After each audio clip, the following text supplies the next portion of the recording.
Assalamualaikum warahmatullahi wabarakatuh. Perkenalkan, kami dari kelompok 4 akan mempresentasikan hasil diskusi kami terkait tugas besar, yaitu mata kuliah pengantar manajemen proyek yang akan mengcompare topik proyek yaitu pembangunan warehouse Karawang. Sebelumnya, salam hormat kepada Ibu Mustika dan Bu Titi selaku dosen pengampu.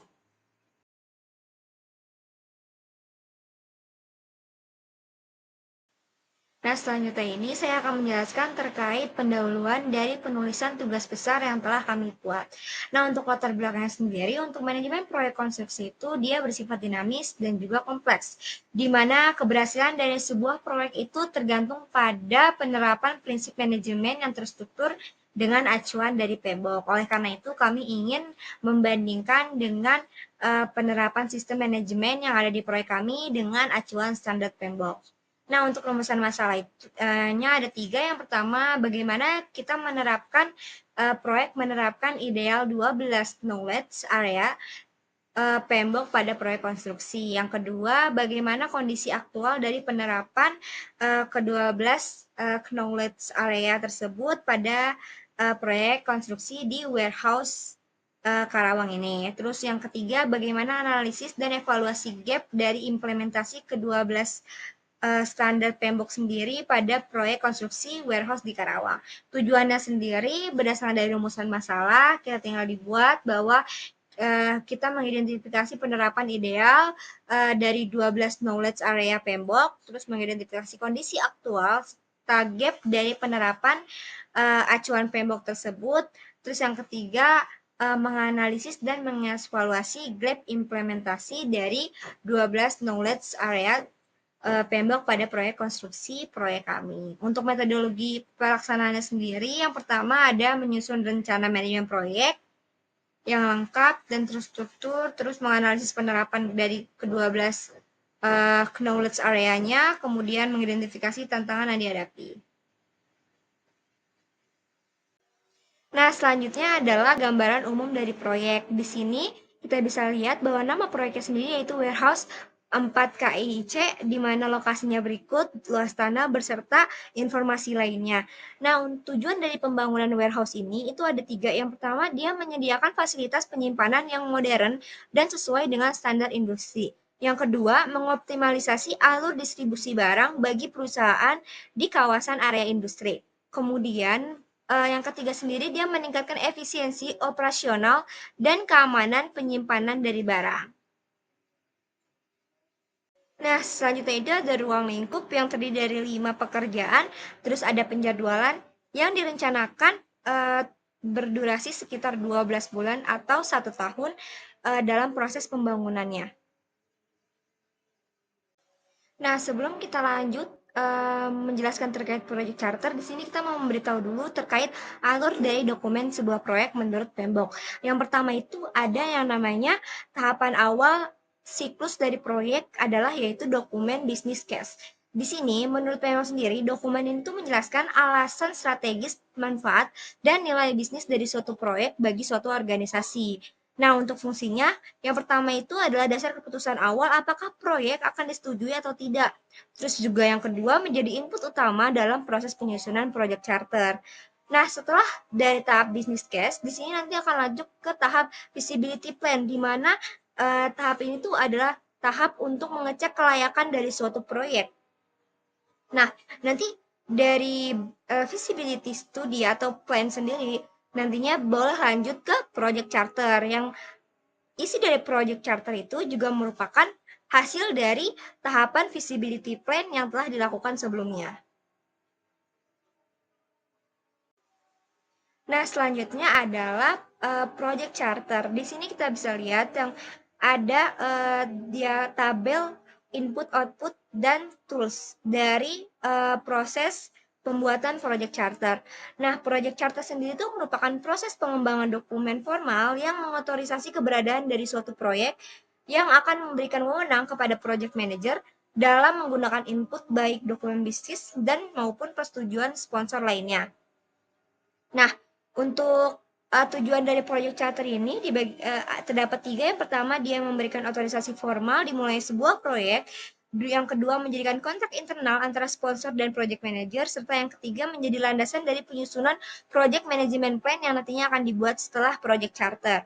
Untuk pihak yang terlibat, bisa kita lihat yang pertama ada project sponsor, manager, terus key stakeholder, performing organization, PMO, dan business analysis. Nah, selanjutnya kita akan mengidentifikasi terkait pembuatan proyek charter berdasarkan PMBOK dengan kondisi aktual dari proyek yang kita tinjau.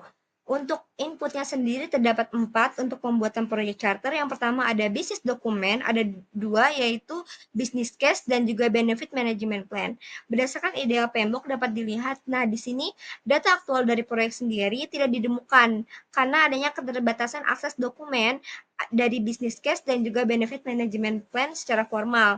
Namun, kelompok kami memiliki dokumen instruction to tenders yang berisi tujuan dari proyek, lingkup pekerjaan, serta kebutuhan kepemilikan untuk membangun warehouse yang mencerminkan justifikasi bisnis proyek. Oleh karena itu, gap yang kami analisis adalah proyek sendiri sudah mencerminkan sebagian prinsip PMBOK melalui dokumen tender, namun belum memenuhi standar formal karena keterbatasan akses kami untuk memiliki dokumen dari 2 bisnis dokumen yang ada. Nah, untuk selanjutnya adalah input agreement di mana data aktualnya tersedia instruction to tenders yang berisi pedoman tender, ketentuan awal kerjasama, dan pemilik proyek, dan calon kontraktor. Dokumen ini tuh bersifat seperti bentuk awal agreement sebelum kontrak final diterbitkan. Oleh karena itu, kami menyimpulkan sebuah gap, yaitu sebagai sesuai dengan praktik PMBOK, namun adanya komunikasi dan kesepakatan awal sehingga belum sepenuhnya memenuhi standar agreement PMBOK karena tidak mencakup detail formal seperti ruang lingkup, hukum, tanggung jawab, dan nilai kontrak serta tanda tangan otorisasi resminya.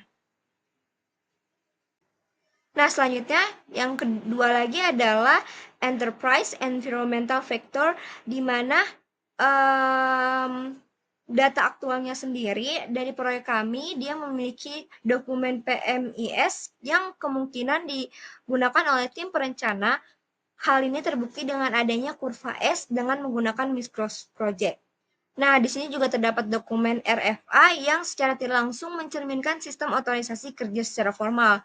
Terus juga kami juga memiliki dokumen QHSE yang menunjukkan penerapan sistem keselamatan dan kualitas proyek sesuai dengan SNI dan K3. Gap-nya sendiri, sebagian faktor lingkungan sudah diterapkan, namun belum standar secara menyeluruh, belum ada dokumen resmi yang mengenai kebijakan organisasi, struktur pengambilan keputusan, dan regulasi internal yang menjadi acuan dari proyek. Terus yang keempat sendiri ada organization project proses aset atau OPA. Di sini tidak ditemukan dokumen formal OPA seperti template charter atau lesson learned. Nah, di sini gap kami sendiri adalah kesenjangan signifikan pada aspek manajemen dan pengetahuan sehingga tidak adanya lesson learned atau template internal yang mengidentifikasi bahwa organisasi tersebut belum memiliki sistem dokumentasi pembelajaran proyek sehingga proyek pengulangan kesehatan masih cukup tinggi. Nah, setelah tadi kita membahas terkait input, sekarang ada tools dan teknik. Nah, di sini ada 4 tools yang dapat digunakan. Yang pertama ada expert adjustment, data gathering, interpersonal, dan team skills, serta meeting. Untuk seluruhnya sendiri, yang pertama ada expert adjustment. Di sini karena adanya keterbatasan akses proyek, keterlibatan ahli seperti konsultan perencana, kontraktor, atau manajemen konsultan itu belum dapat dipastikan secara rinci, sehingga gap-nya belum ada bukti terkait keterlibatan ahli secara formal atau dokumen hasil kajian mereka, dengan menunjukkan adanya kesenjangan dalam penerapan tools tersebut yang seharusnya menjadi dasar validasi kelayakan dan arah awal dari suatu proyek. Yang kedua ada data gathering, di mana data ini itu belum ada info rinci terkait proses pengumpulan datanya dan metode yang telah digunakan dalam dalam pembuatan proyek charter di proyek. Gap-nya sendiri, proses identifikasi kebutuhan dan harapan stakeholder belum terdokumentasi, sehingga ketidakadaan metode formal yang mengidentifikasi kurangnya pendekatan sistematis terhadap analisis dan kebutuhan awal. Selanjutnya ada interpersonal dan team skill, di mana dalam data aktual tidak ada catatan dokumentasi formal mengenai kegiatan kolaborasi antara stakeholder. Hal ini menyebabkan gap adanya keterbatasan dokumentasi membuat penerapan dari keterampilan interpersonal itu sulit diverifikasi. Hal ini menunjukkan adanya potensi lemahnya koordinasi dan komunikasi lintas pihak di tahap inisiasi proyek. Untuk tools meetingnya sendiri, diketahui terdapat penemuan awal internal antara pemilik dan tim penerapan, namun dokumennya belum didapatkan, sehingga gap-nya dokumen rapat tidak ditemukan, sehingga hasil keputusan atau tidak lanjut rapat tidak diverifikasi. Yaitu hal ini menyebabkan kurangnya kontrol administrasi terhadap proses project initiation meeting. Terus untuk tools yang direkomendasikan sendiri yaitu ada export judgment sama meeting, di mana dua tools ini tuh paling efektif dalam tahap pembuatan proyek charter karena keduanya memastikan keputusan proyek disetujui oleh berbagai pihak yang berwenang dan memiliki dasar teknis yang kuat. Nah, output dari pembuatan proyek charter itu yaitu proyek charter sendiri yang merupakan dokumen formal penting dari suatu proyek. Di sini untuk data aktual sendiri, dokumen proyek charter kemungkinan telah disusun oleh pemilik proyek, namun tidak diberikan akses kepada tim analisis untuk mendapat informasi tersebut, sehingga gap-nya sendiri, akses yang terbatas menjelaskan bahwa otorisasi dan tanggung jawab proyek belum dapat diverifikasi sepenuhnya. Untuk yang kedua ada assumption log, di mana dokumen ini itu berisi asumsi dan kendala awal dari sebuah proyek yang telah didiskusikan oleh tools sebelumnya. Data aktualnya sendiri tidak ditemukan adanya assumption log formal, namun beberapa asumsi tercantum sebagian tidak langsung dalam proposal dan jadwal proyek yang telah kami dapatkan. Untuk gap-nya sendiri belum adanya assumption log yang terpisah, sehingga pencatatan asumsi dan kendala proyek belum terstruktur. Untuk isi dari proyek charter ini dapat dilihat sebagai berikut. Nah, berikut ini adalah contoh dari proyek charter, di mana proyek charter itu yang berisi yaitu nama proyeknya, terus tujuan dari proyek, terus tanggal proyek, persyaratan tingkat tinggi, deskripsi dan batasan proyek, terus stakeholder kuncinya, terus persyaratan persetujuan proyek, kriteria penyelesaian proyek, milotesnya, dan sebagainya. Oke, selanjutnya adalah analisis dan evaluasi dari proses pembuatan proyek charter.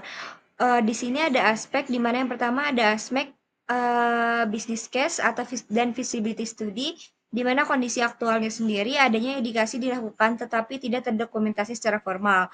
Untuk kesesuaian PMBOK-nya rendah dan catatannya perlu lakukan laporan tertulis dan persetujuan dari manajemen. Untuk aspek kedua ada input project charter, di mana kondisi aktualnya sendiri sebagian terdapat melalui dokumentasi ITT dan juga QHSE dan complaints. Terus untuk kesesuaian PMBOK sendiri ada di menengah ke rendah. Untuk catatan evaluasi sendiri adanya aspek strategis dan OPA belum terpenuhi. Untuk dokumentasi project chart, untuk tools dan teknik sendiri diterapkan secara informal untuk data aktual, terus untuk kesesuaian PMBOK menengah ke rendah, terus untuk catatan sendiri kurangnya bukti rapat dan keputusan terkait dari tools yang telah dipilih. Terus untuk dokumen project charter, kondisi aktual tidak ditemukan formal, sehingga kesesuaian PMBOK rendah dan juga evaluasi harus disusun dan disahkan oleh sponsor. Kemudian untuk yang kelima ada assumption log dan otoritas IPM, aktualnya tidak ada sehingga kesesuaian PMBOK rendah dan juga harus dibuat legitimasi proyek.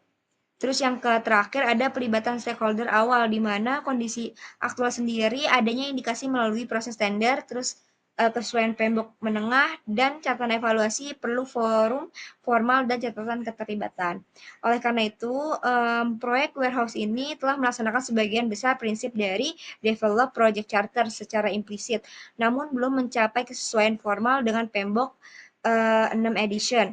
Terus untuk proses inisiasi proyek belum didukung oleh dokumentasi strategis dan administrasi yang lengkap sehingga menyebabkan lemahnya keterlacakan otoritasi dan pengendalian awal proyek.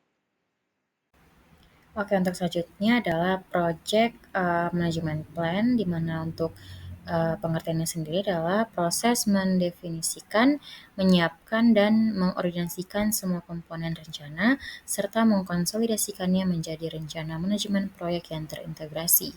Untuk manfaatnya dalam menghasilkan dokumen komprehensif yang mendefinisikan dasar dan semua pekerjaan proyek dan bagaimana pekerjaan tersebut akan dilakukan. Berikut merupakan tujuan Project Management Plan dan pihak yang terlibat.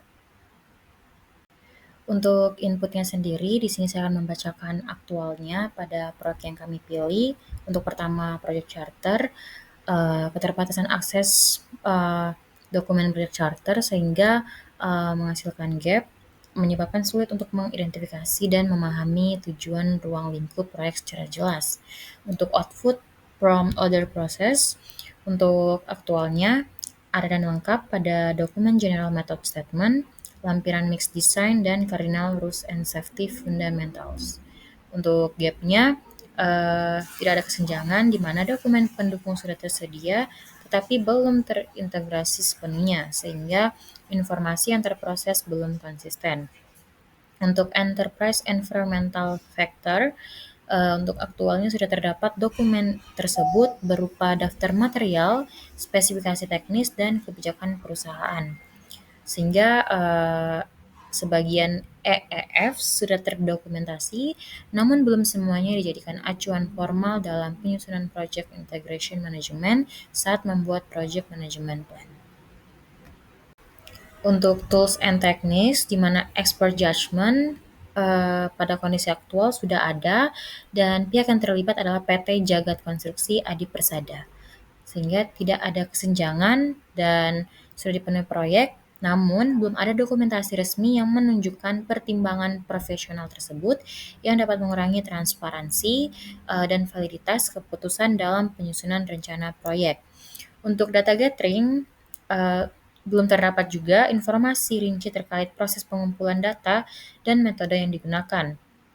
Sehingga ditemukan kesenjangan, proses pengumpulan data belum terdokumentasi secara jelas, sehingga metode dan data tidak dapat diverifikasi.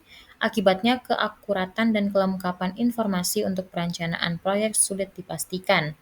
Dan interpersonal and team skill, untuk aktualnya tidak terdapat dokumen yang membahas interpersonal skill, sehingga untuk game sendiri tidak ada dokumen yang membahas. Untuk tools and techniques selanjutnya adalah meetings. Untuk aktualnya ada hasil diskusi tersebut disajikan dalam bentuk dokumen berlaporan mengenai rencana produksi dan monitoring, persetujuan gambar dan persetujuan material, serta persetujuan sampel. Untuk output sendiri sudah terdapat lengkap pada dokumen WBS dan BOQ, sehingga tidak ada kesenjangan yang ditemukan. Untuk yang terakhir adalah output. Untuk output yang dihasilkan adalah Project Management Plan. Yang pertama, Scope Management Plan. Tidak ditemukan dokumen Scope Management Plan. Yang kedua, Recruitment Management Plan. Terdapat spesifikasi design and build yang berfungsi sebagai recruitment plan yang komprehensif untuk material dan spesifikasi. Untuk Stakeholder Engagement Plan, meskipun tidak ada dokumen spesifik yang berjudul Stakeholder Plan, beberapa dokumen seperti struktur organisasi menunjukkan peran PT Brau Veritas Indonesia sebagai manajemen konstruksi, dan dokumen method statement menunjukkan komunikasi dengan BVI, mengindikasikan identifikasi dan keterlibatan pemangku. Sehingga untuk gapnya sendiri sudah umum mencerminkan penerapan rencana manajemen proyek meskipun tidak dalam format buku PMBOK, perlu penyusunan dokumen formal agar lebih sistematis. Oke, berikut merupakan analisis dan evaluasinya. Untuk aspek recruitment management plan, kesesuaian dengan Pembook sedang, stakeholder engagement plan sedang, communication plan sedang, project charter rendah, dan project management plan rendah. Sehingga proyek KIIC telah menerapkan sebagian prinsip Pembook, namun belum sepenuhnya memenuhi standar karena kurangnya dokumentasi formal seperti project charter dan integrated project management plan.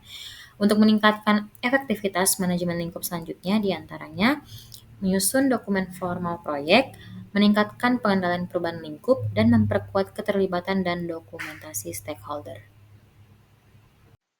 Nah, selanjutnya adalah project management plan, di mana untuk mengetahui proses pembuatan project scope management sendiri, di sini pengertian dari project scope management merupakan proses memastikan bahwa seluruh pekerjaan yang diperlukan untuk menyelesaikan proyek berhasil disertakan. Di sini untuk tahapannya sendiri ada 4, ada plan scope management, ada collect requirement sama define scope, dan juga create PBS. Yang pertama dalam project scope management yaitu plan scope management, di mana plan scope management adalah proses pembuatan rencana manajemen ruang lingkup yang mendokumentasikan cara ruang lingkup proyek dan produk akan didefinisikan, diverifikasi, dan dikendalikan. Tujuan dari plan scope management ada 3. Yang pertama, mendokumentasikan bagaimana ruang lingkup proyek dan produk akan didefinisikan, divalidasi, dan dikendalikan. Yang kedua, memberikan panduan dan arahan tentang bagaimana lingkup akan dikelola di sepanjang proyek. Yang ketiga, menjamin keseragaman pendekatan dalam manajemen ruang lingkup agar setiap anggota tim memahami batas-batas pekerjaan proyek. Pihak yang terlibat dalam plan scope management ada project manager, project sponsor, selected project team members, selected stakeholder, subject matter expert, business analysis, dan functional manager. Selanjutnya itu input dari plan scope management. Input pertama yaitu project charter, di mana kondisi aktualnya yaitu dokumen project charter kemungkinan telah disusun oleh pihak pemilik proyek, namun akses penuh tidak diberikan kepada tim proyek, sehingga informasi mengenai tujuan proyek dan batasan proyek hanya dapat diidentifikasi dari dokumen pendukung seperti Instruction to Tender, BOQ, dan WBS, di mana gap yang terjadi yaitu ketiadaan project charter menyebabkan proyek tidak memiliki dasar formal, tujuan, serta pembagian tanggung jawab yang jelas sebagai acuan awal dalam pengembangan dan pengendalian ruang lingkup proyek. Yang kedua yaitu project management plan. Kondisi aktualnya yaitu terdapat berbagai dokumen pendukung seperti rencana mutu proyek, spesifikasi teknis, dan BOQ yang mencangkup aspek manajemen proyek.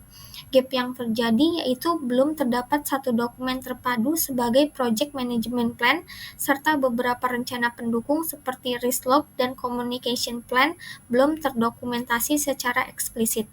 Berikut merupakan dokumen dari quality plan yang digunakan dalam proyek. Input yang ketiga yaitu Enterprise Environmental Factor atau EEV, di mana aktualnya yaitu sudah terdapat dokumen internal berupa daftar material, spesifikasi teknis, dan kebijakan perusahaan. Gap yang terjadi yaitu sebagian EEV sudah terdokumentasi, namun belum sepenuhnya dijadikan acuan formal dalam penyusunan Project Management Plan. Input yang terakhir yaitu OPA, di mana aktualnya yaitu tidak ditemukan dokumen formal OPA seperti lesson learned. Gap yang terjadi yaitu ketiadaan OPA menunjukkan organisasi belum memiliki sistem dokumentasi pengalaman dari proyek sebelumnya. Berikut merupakan laporan progres mingguannya. Selanjutnya, tools and technique dari plan scope management.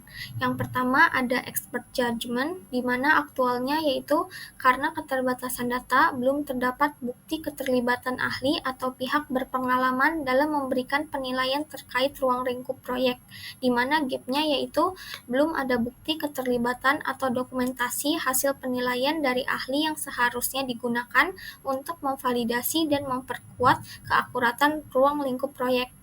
Yang kedua yaitu data analysis, di mana aktualnya karena keterbatasan data mengenai proses yang dilakukan, belum tersedia informasi atau bukti analisis alternatif yang digunakan dalam pengumpulan kebutuhan dan pengembangan ruang lingkup proyek. Gap yang terjadi yaitu belum diketahui adanya penerapan atau dokumentasi hasil alternatif analisis yang mengevaluasi berbagai opsi.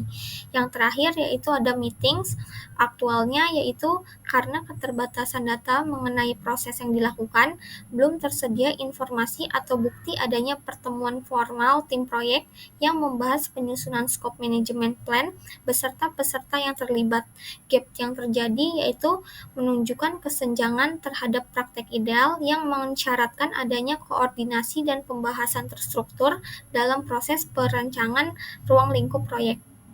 Selanjutnya, output dari plan scope management. Output pertama yaitu scope management plan, di mana aktualnya yaitu terdapat dokumen seperti WBS, spesifikasi teknis, dan basic drawing yang menjabarkan ruang lingkup proyek secara rinci. Namun belum ada dokumen yang menjelaskan proses pengelolaan ruang lingkup secara menyeluruh. Gap-nya yaitu belum tersedia dokumen scope management plan yang menjelaskan prosedur pendefinisian, pengendalian, dan verifikasi lingkup proyek, serta belum ada scope statement dan scope baseline yang terintegrasi secara formal. Berikut merupakan dokumen dari WBS dan basic drawing. Output yang kedua yaitu requirement management plans, di mana aktualnya yaitu terdapat spesifikasi design and build yang berfungsi sebagai requirement plans yang komprehensif untuk material dan spesifikasi.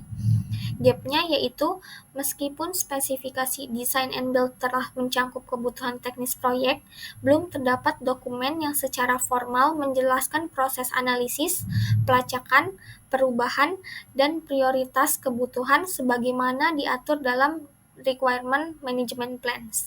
Berikut merupakan dokumen spesifikasi desain yang digunakan. Project Scope Management. Yang kedua adalah Collect Requirement. Collect Requirement adalah proses untuk menentukan, mendokumentasikan, dan mengelola kebutuhan dan persyaratan stakeholder untuk memenuhi sasaran proyek. Manfaat utamanya adalah memberikan dasar untuk mendefinisikan produk scope dan project scope. Tujuan Collect Requirement adalah yang pertama, menentukan dan mendokumentasikan kebutuhan serta harapan stakeholder. Yang kedua, memastikan semua kebutuhan yang dikumpulkan selaras dengan tujuan proyek dan lingkup kerja. Yang ketiga, membangun dasar atau baseline bagi pengembangan WBS.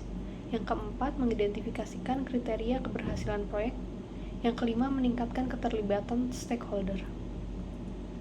Pihak yang terlibat adalah project manager, project team, stakeholder, customer atau klien, sponsor, subject matter expert, dan business analyst jika ada.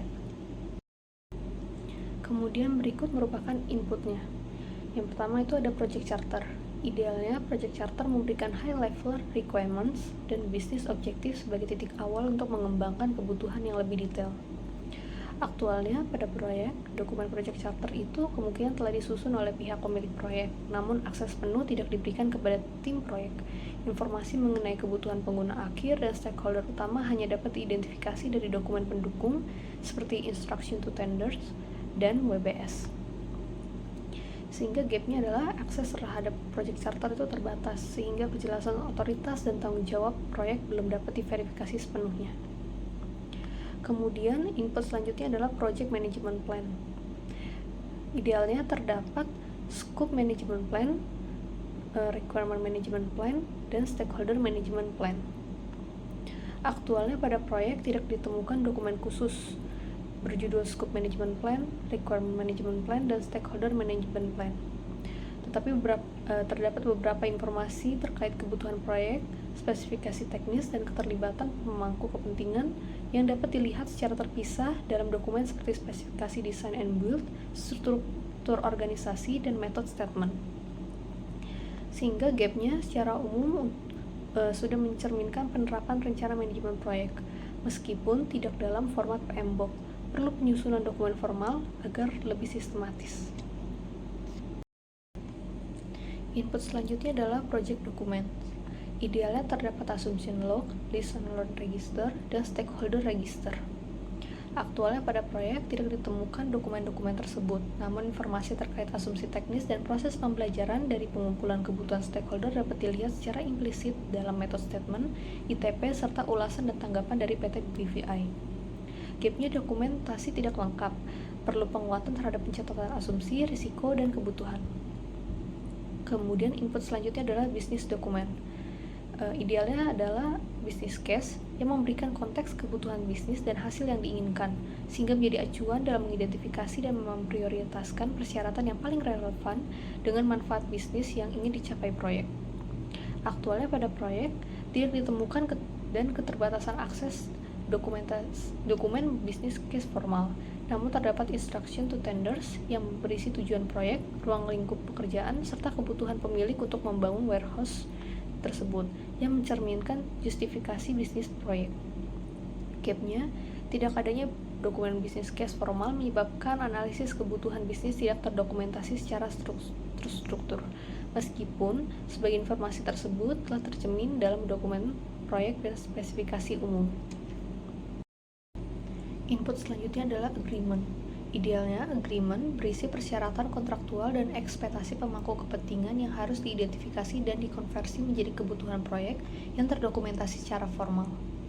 Aktualnya pada proyek tersedia pada IITT yang berisi pedoman tender dan ketentuan awal kerjasama antar pemilik proyek dan calon kontraktor. Dokumen ini berfungsi sebagai bentuk awal agreement sebelum kontrak final diterbitkan. Gapnya, sebagian sesuai dengan praktik PMBOK, karena ITT telah menunjukkan adanya komunikasi dan kesepahaman awal, namun belum sepenuhnya memenuhi standar agreement PMBOK karena tidak mencakup detail formal seperti ruang lingkup hukum, tanggung jawab, nilai kontrak, dan tanda tangan otorisasi resmi. Kemudian input yang selanjutnya adalah Enterprise Environment Factor atau EEF. EEF mencakup kebijakan organisasi, norma sosial, serta kondisi pasar dan regulasi yang membentuk kerangka dalam mengidentifikasi, mengumpulkan, dan memvalidasi kebutuhan serta ekspektasi pemangku kepentingan proyek. Aktualnya pada proyek sudah terdapat faktor lingkungan seperti penggunaan PMIS pada S-Curve, dokumen RFA, dan KIHSE yang menunjukkan penerapan kebijakan organisasi, sistem otorisasi formal, serta standar keselamatan dan kualitas EEF dalam pengelolaan proyek. Gapnya, sebagian faktor lingkungan sudah diterapkan namun belum terstandar secara menyeluruh, belum ada dokumentasi resmi mengenai kebijakan organisasi, struktur pengambilan keputusan, dan regulasi internal yang menjadi acuan proyek. Input yang selanjutnya adalah Organizational Process Assets atau OPAS. Idealnya OPAS menyediakan pedoman pengumpulan data, template formulir kebutuhan, prosedur pelacakan persyaratan, serta pelajaran yang didapat dari proyek sebelumnya untuk memastikan proses identifikasi kebutuhan dilakukan secara sistematis. Aktualnya pada proyek tidak ditemukan dokumen formal OPA seperti template, charter, atau lesson learned. Gapnya kesenjangan signifikan pada aspek manajemen pengetahuan. Tidak adanya lesson learned atau template internal mengindikasikan organisasi belum memiliki sistem dokumentasi pembelajaran proyek sehingga potensi pengulangan masa lalu cukup tinggi. Input yang selanjutnya adalah organizational. Kemudian collect requirement, tools, and techniques. Yang pertama adalah data gathering. Idealnya adalah brainstorming, interview, focus group, questionnaire and survey, dan juga benchmarking. Aktualnya belum ada informasi rinci terkait proses pengumpulan data dan metode yang digunakan. Gapnya, proses pengumpulan data belum terdokumentasi secara jelas, sehingga metode dan sumber data tidak dapat diverifikasi. Akibatnya, keakuratan dan kelengkapan informasi untuk perencanaan proyek sulit dipastikan. Kemudian yang selanjutnya adalah data analis. Idealnya, dokumen data analis digunakan untuk mengekstrak persyaratan dari dokumen yang sudah ada, termasuk kontrak, perjanjian, rencana bisnis, prosedur, dan use case, guna mengidentifikasi informasi yang relevan dengan kebutuhan stakeholder. Aktualnya pada proyek adalah tidak terdapat data atau laporan analisis yang dapat diakses dari proyek, sehingga gapnya proses analisis tidak terdokumentasi atau tidak dapat diverifikasi. Yang berikutnya adalah decision making. Idealnya, yang pertama voting digunakan untuk memprioritaskan persyaratan produk melalui pemungutan suara tim atau pemangku kepentingan. Yang kedua, MCDA digunakan untuk memberikan peringkat ide persyaratan berdasarkan kriteria seperti resiko, ketidakpastian, dan prioritas. Aktualnya pada proyek tidak ditemukan data aktual mengenai proses pengambilan keputusan, sehingga gapnya pengambilan keputusan belum berbasis metode formal, cenderung dilakukan secara internal tanpa catatan resmi. Yang berikutnya adalah data representation. Idealnya, yang pertama affinity diagram mengelompokkan ide persyaratan ke dalam kategori untuk memudahkan analisis dan prioritasisasi. Yang kedua, mind mapping mengkonsolidasi ide dari brainstorming dan menghasilkan ide baru terkait persyaratan proyek. Aktualnya pada proyek tidak ditemukan data aktual mengenai proses pengambilan keputusan, sehingga gapnya tidak ada bukti penggunaan teknik visual seperti affinity diagram atau mind mapping untuk mengelompokkan dan menganalisis ide proyek. Yang selanjutnya interpersonal and team skill. Idealnya adalah nominal group technique, observation or conversation, dan facilitation. Aktualnya pada proyek tidak terdapat catatan interaksi tim yang terjadi di tahap perencanaan awal yang dapat diakses dari proyek, sehingga gapnya tidak ada bukti pelaksanaan metode fasilitasi atau observasi formal. Yang selanjutnya adalah konteks diagram. Idealnya, konteks diagram digunakan untuk memvisualisasikan lingkup produk dan interaksi sistem dengan faktor eksternal, membantu mengidentifikasi persyaratan, batasan, dan aliran informasi secara jelas. Aktualnya pada proyek tidak ditemukan konteks diagram. Dokumen yang tersedia hanya menjelaskan perencanaan, metode kerja, dan spesifikasi teknis tanpa memvisualisasikan hubungan antar entitas. Sehingga gapnya belum ditemukan konteks diagram. Dokumen yang ada hanya menjelaskan perencanaan, metode kerja, dan spesifikasi teknis tanpa memvisualisasikan hubungan antar entitas atau aliran informasi proyek.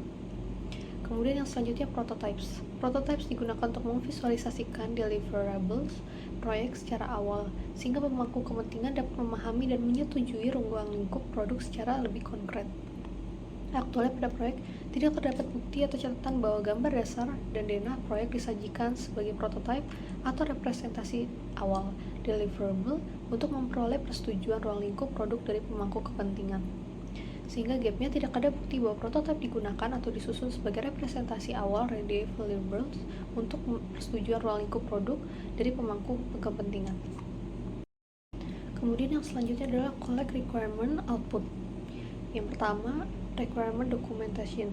Idealnya requirement documentation adalah dokumen yang menjelaskan bagaimana setiap persyaratan mendukung kebutuhan bisnis dan tujuan proyek, dengan karakteristik yang harus jelas, dapat dilacak, lengkap, konsisten, serta dapat diterima, mencakup kategori persyaratan bisnis, stakeholder, solution, transition, and readiness, project, and quality. Aktualnya pada proyek belum ditemukan dokumen formal berjudul Requirement Documentation. Kebutuhan proyek terdokumentasi melalui WBS, BOQ, dan spesifikasi material yang tersedia, meskipun tanpa format terstruktur khusus untuk pemetaan lingkup dan spesifikasi teknis secara menyeluruh. Sehingga gapnya tanpa requirement documentation yang terintegrasi, sulit memastikan konsistensi antara dokumen dan keterlacakan kebutuhan dari tahap perencanaan hingga pelaksanaan proyek. Yang selanjutnya adalah requirement traceability matrix. Idealnya, requirement traceability matrix adalah matriks yang menghubungkan setiap persyaratan dengan developer yang memenuhinya, memastikan nilai bisnis terpenuhi, memungkinkan pelacakan sepanjang siklus hidup proyek, serta menyediakan struktur pengelolaan perubahan dengan mencantum atribut unik, deskripsi, prioritas, status, dan kriteria penerimaan. Aktualnya pada proyek belum ditemukan dokumen formal berjudul Requirement Traceability Matrix. Pelacakan kebutuhan hanya tercermin secara tidak langsung melalui dokumen seperti ITP yang berfungsi sebagai checklist kontrol kualitas, menghubungkan aktivitas metode pengujian, spesifikasi, dan kriteria penerimaan, namun belum menunjukkan keterhubungan penuh antar kebutuhan bisnis, desain, dan pengujian.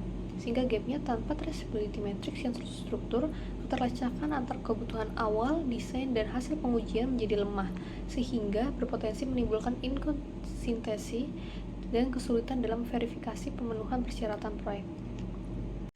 Nah, selanjutnya adalah define scope. Di sini kita bisa lihat bahwa inputnya itu ada 5, terus toolsnya ada 5, dan outputnya sendiri ada 2. Nah, untuk pengertian dari define scope sendiri merupakan proses untuk pengembangan deskripsi terperinci terhadap tentang proyek dan hasil produk yang akan dihasilkan termasuk dari batas-batasan proyek dan kriteria penerimaan hasil kerja dari proyek. Nah, untuk manfaatnya sendiri, yang pertama ada meningkatkan estimasi waktu, biaya, dan sumber daya. Terus menerapkan baseline, terus yang ketiga meningkatkan kelancaran komunikasi. Nah, untuk pihak-pihak yang terlibat sendiri ada project manager, project sponsor, stakeholder, tim teknis, SME, dan lain-lain, tergantung dari proyek yang akan dijalankan. Nah, selanjutnya adalah inputnya. Inputnya itu yang pertama ada project charter. Di sini ada idealnya yang dapat dibaca, kemudian untuk aktualnya sendiri dari proyek kami sendiri, kemungkinan telah disusun oleh pihak pemilik proyek, namun karena keterbatasan dari akses dokumentasi, kami belum memiliki dokumen project charter dari proyek yang kami tinjau.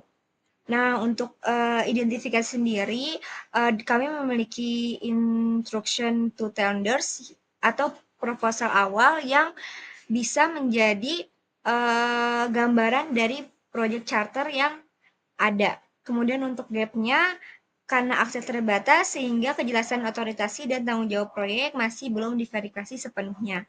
Yang kedua ada project management plan yang terdiri dari scope management plan, requirement management plan, dan stakeholder engagement plan.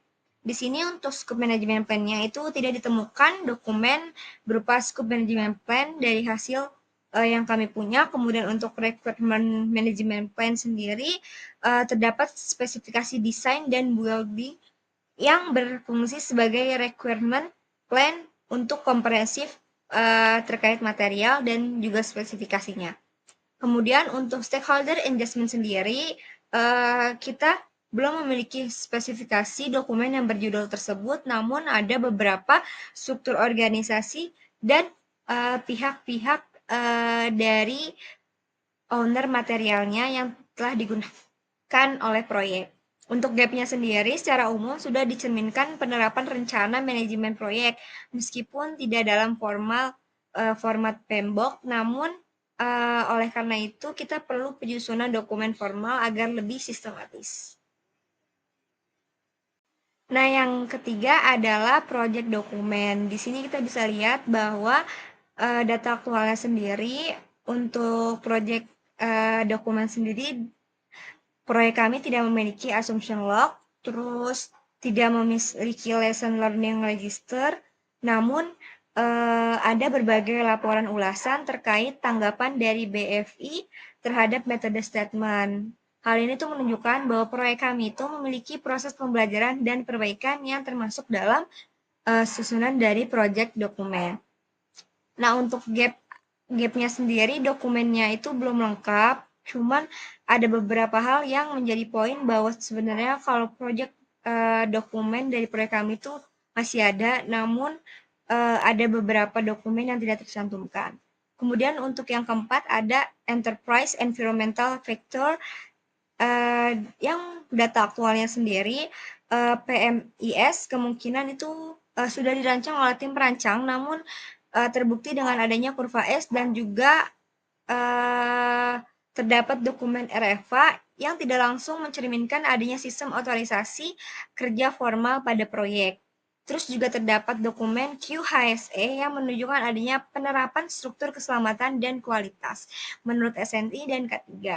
Gap-nya sendiri sebagian faktor lingkungan sudah diterapkan, namun belum standar secara menyeluruh.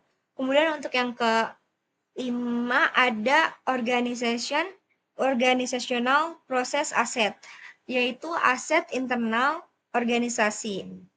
Nah, untuk proyek sendiri tidak ditemukan adanya dokumen formal OPA seperti template charter dan lesson learning. Nah, untuk gap-nya sendiri adanya kesenjangan signifikan pada aspek manajemen pengetahuan. Terus tidak adanya lesson learning atau template mengidentifikasi bahwa organisasi belum sistem dokumentasi pembelajaran proyek sehingga potensi pengulangan kesalahan cukup tinggi. Nah, selanjutnya ada tools yang digunakan, kurang lebih ada 5 tools. Yang pertama ada expert judgment. Untuk data aktualnya tidak tersedia karena tidak ada bukti keterlibatan dari ahli pakar secara formal. gap-nya tidak dapat dipastikan apakah expert judgment dapat digunakan dalam penentuan lingkup. Terus yang kedua adalah data analisis. Data aktual sendiri tidak terdapat data atau laporan analisis dari hasil pembuatan define scope. Oleh karena itu, gap-nya yaitu proses analisis tidak terdokumentasi atau tidak dapat diverifikasi. Kemudian yang ketiga ada decision making, di mana tidak ditemukan data aktual mengenai proses pengambilan keputusan terkait lingkup. Nah, oleh karena itu, gap-nya tidak ada bukti penerapan metode pengambilan keputusan secara formal. Nah, selanjutnya adalah tools keempat, yaitu interpersonal dan team skill. Meskipun di sini tidak ditemukan adanya catatan interaksi di tahap perencanaan awal, namun adanya dokumen RFA dan tanggapan dari BF ini menunjukkan bahwa interpersonal dan teams ini itu terjadi. Dengan gap-nya sendiri, tidak adanya bukti pelaksanaan metode fasilitas atau observasi formal, sehingga komunikasi dan koordinasi antara tim tercerminkan melalui adanya proses RFA dan tanggapan BIF. Kemudian yang kelima adalah project analysis, di mana dokumen ini ditemukan adanya spesifikasi desain yang mencerminkan adanya analisis produk dan secara teknis. Di sini gap-nya sendiri analisis produk sudah ada dalam bentuk spesifikasi desain, namun belum mencakup dari evaluasi dan sistem alternatif lainnya. Kemudian untuk rekomendasi dari tools yang ada, itu ada di project analysis untuk mengevaluasi terkait desain, decision matrix sebagai penentu prioritas, dan expert adjustment dari konsultan atau ahli. Nah, berdasarkan dari input dan tools yang ada, di sini ada output berupa project scope statement, project dokumen update, dan scope baseline. Di sini untuk project scope statement sendiri, dalam proyek data aktual tidak ditemukan, hanya terdapat RAB dan gambar kerja yang menjelaskan ruang lingkup pekerjaan secara teknis. Sehingga gap-nya sendiri belum tersedia dokumen formal yang merangkum ruang lingkup proyek secara menyeluruh. Kemudian untuk proyek dokumen update, di sini tidak ditemukan pembaruan dokumen terkait kebutuhan dan matriks kelacakan.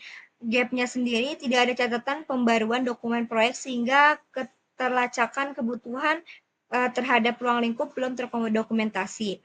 Kemudian yang ketiga ada scope baseline. Di sini dalam data aktual sendiri terdapat WBS, tidak ada catatan bahwa WBS tersebut telah ditetapkan sebagai scope baseline resmi.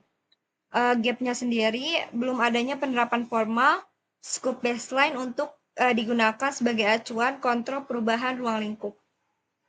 Nah, di samping ini adalah contoh dari scope baseline yang kami dapat dari proyek lainnya.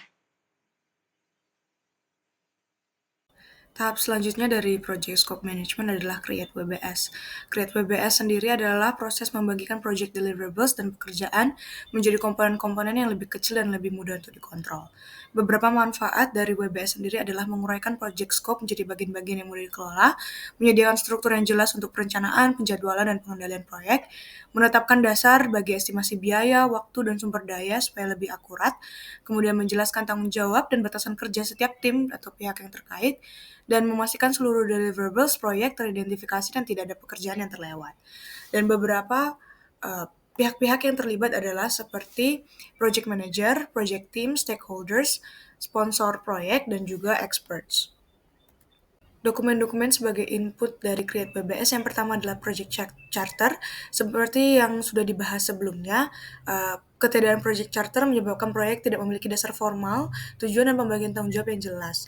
Kemudian ada Project Management Plan yang berupa Scope Management Plan, mencakup ruang lingkup, jadwal, biaya, kualitas, sumber daya, komunikasi, manajemen risiko, dan pengadaan. Terdapat beberapa dokumen pendukung seperti rencana mutu proyek, laporan kemajuan, WBS, spesifikasi teknis, dan lain-lainnya, namun belum ada dokumen scope management plan secara eksplisit. Belum terdapat suatu dokumen terpadu seperti project management plan, serta beberapa rencana pendukung itu berpengaruh kepada proyek seperti risk law dan communication plan belum terdokumentasi secara eksplisit. Kemudian project dokumen seperti project scope statement dan required documentation, dokumen kesepakatan awal antara pemilik proyek dan kontraktor seperti kontrak kerja, MOU, dan surat penunjukan. Dokumen kontrak kerja dan dokumen lainnya sebenarnya harusnya sudah ada di proyek, namun kami mendapatkan keterbatasan akses. Belum ada gap analisisnya, belum ada penjabaran formal mengenai ruang lingkup dan prosedur penyusunan maupun pengendalian jadwal secara terintegrasi dengan ruang lingkup baseline proyek lainnya. Kemudian ada EEF dan OPA yang masih sama seperti yang sudah dijelaskan sebelumnya.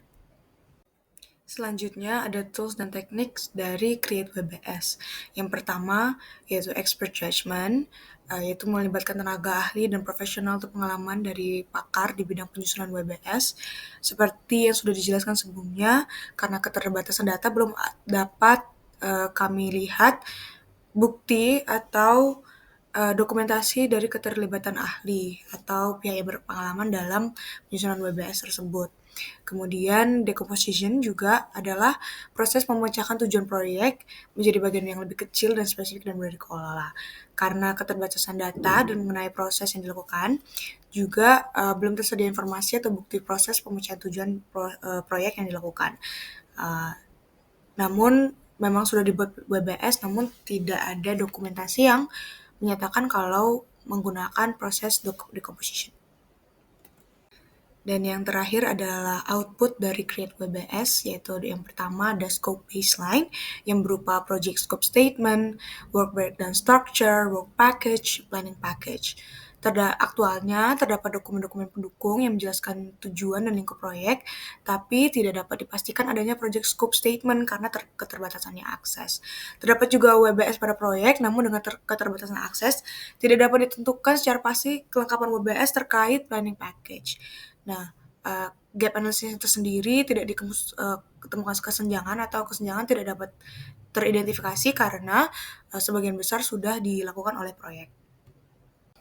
Selanjutnya, output dari Create WBS adalah project document updates yang terdiri dari assumption log dan requirement documentation. Karena keterbatasan data, belum tersedia dokumentasi lengkap dan terstruktur yang memuat dokumen-dokumen yang harus diupdate seperti assumption log atau atribut aktivitas, asumsi, estimasi durasi, dan lain sebagainya. Kemudian, di samping merupakan WBS dari proyek.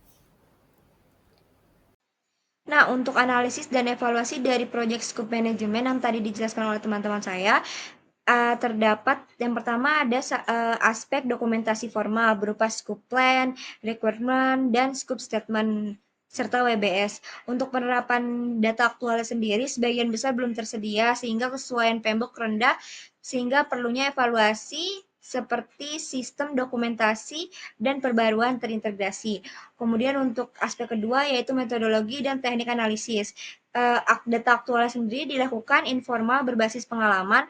Kemudian untuk kesesuaian PMBOK sendiri jatuh ke menengah ke rendah sehingga evaluasinya adalah butuh metode terstandar di mana brainstorming dan data analisis serta expert judgment. Terus untuk pelibatan stakeholder untuk penerapan aktualnya sendiri terbatas dan tidak tercatat sehingga kesesuaian PMBOK-nya rendah. Evaluasinya harus diperkuat dengan forum validasi kebutuhan. Kemudian yang keempat ada kontrol dan ketelacakan ruang lingkup, di mana belum ada traceability matrix sehingga kesesuaian PMBOK yang rendah dan resiko terjadinya creep tinggi. Kemudian untuk aspek terakhir adalah integrasi antara dokumen proyek, di mana penerapan pada proyek data aktualnya sendiri terpisah antara WBS dan BOQ dengan kesesuaian PMBOK sendiri ke rendah menengah. Kemudian evaluasinya perlu penggabungan ke dalam scope baseline.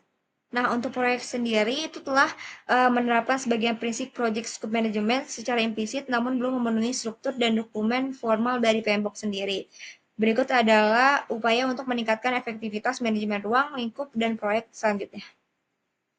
Yang pertama dari project schedule management yaitu plan schedule management. Plan schedule management adalah proses menetapkan kebijakan, prosedur, dan dokumentasi untuk merencanakan, mengembangkan, mengelola, melaksanakan, dan mengendalikan jadwal proyek. Tujuan dari plan schedule management ada 3. Yang pertama ada menetapkan kebijakan, prosedur, dan dokumentasi untuk perencanaan, pengembangan, pengelolaan, pelaksanaan, dan pengendalian jadwal proyek. Yang kedua, memberikan panduan dan arahan tentang bagaimana jadwal proyek akan dikelola di sepanjang proyek. Yang ketiga, menentukan metode dan alat penjadwalan yang akan digunakan. Pihak yang terlibat yaitu ada project manager, project sponsor, selected project team member, selected stakeholder, schedule planner, subject matter expert, dan functional manager. Input dari plan schedule management. Input pertama yaitu project charter. Aktualnya yaitu dokumen project charter kemungkinan telah disusun oleh pihak pemilik proyek, namun akses penuh tidak diberikan kepada tim proyek. Informasi mengenai tujuan proyek dan batasan proyek hanya dapat diidentifikasi dari dokumen pendukung seperti kurva S, schedule management plan, dan activity list. Gap-nya yaitu ketiadaan project charter menyebabkan proyek tidak memiliki acuan formal berupa milestone utama dan jadwal tingkat tinggi yang seharusnya digunakan sebagai dasar penyusunan rencana pengelolaan jadwal. Input selanjutnya yaitu Project Management Plan. Aktualnya yaitu terdapat dokumen WBS dan laporan kemajuan yang menunjukkan pelaksanaan dan pemantauan jadwal. Gap-nya yaitu dokumen hanya menampilkan hasil pemantauan jadwal tanpa penjelasan proses dan teknik pengelolaan jadwal. Input yang ketiga yaitu EEF. Aktualnya terdapat dokumen komunikasi melalui laporan kemajuan dan rapat yang mencerminkan sebagian faktor internal dan eksternal yang mempengaruhi perencanaan jadwal proyek. Gap-nya yaitu dokumen belum mencangkup analisis menyeluruh mengenai faktor eksternal lain seperti kondisi pasar, ekonomi, serta regulasi spesifik yang dapat mempengaruhi jadwal. Input yang terakhir yaitu OPA. Aktualnya itu tidak ditemukan dokumen formal OPA yang berisi kebijakan, prosedur, atau informasi historis penjadwalan. Gap-nya itu aset organisasi belum mencangkup panduan formal, data historis, dan template komprehensif untuk mendukung proses perencanaan manajemen jadwal secara sistematis. Selanjutnya, tools and teknik dari plan schedule management. Yang pertama ada expert judgment. Aktualnya karena keterbatasan data mengenai proses yang dilakukan, belum dapat dipastikan adanya keterlibatan ahli atau profesional berpengalaman dalam pengembangan dan pengendalian ruang lingkup proyek. Gap-nya itu belum ada bukti atau dokumentasi formal terkait penggunaan expert judgment dari pihak berkompeten. Hal ini menunjukkan adanya kesenjangan dalam penerapan expert judgment yang seharusnya menjadi dasar validasi ruang lingkup. Yang kedua ada data analysis. Aktualnya itu karena keterbatasan data mengenai proses yang dilakukan, metode analisis data untuk menentukan tingkat detail jadwal dan perbaruan belum dapat diidentifikasi secara jelas dari dokumen yang tersedia. Gap-nya itu belum ada bukti atau penjelasan formal mengenai penerapan teknik analisis data untuk mendukung penerapan metode dan detail jadwal proyek yang sesuai standar. Yang ketiga ada meetings.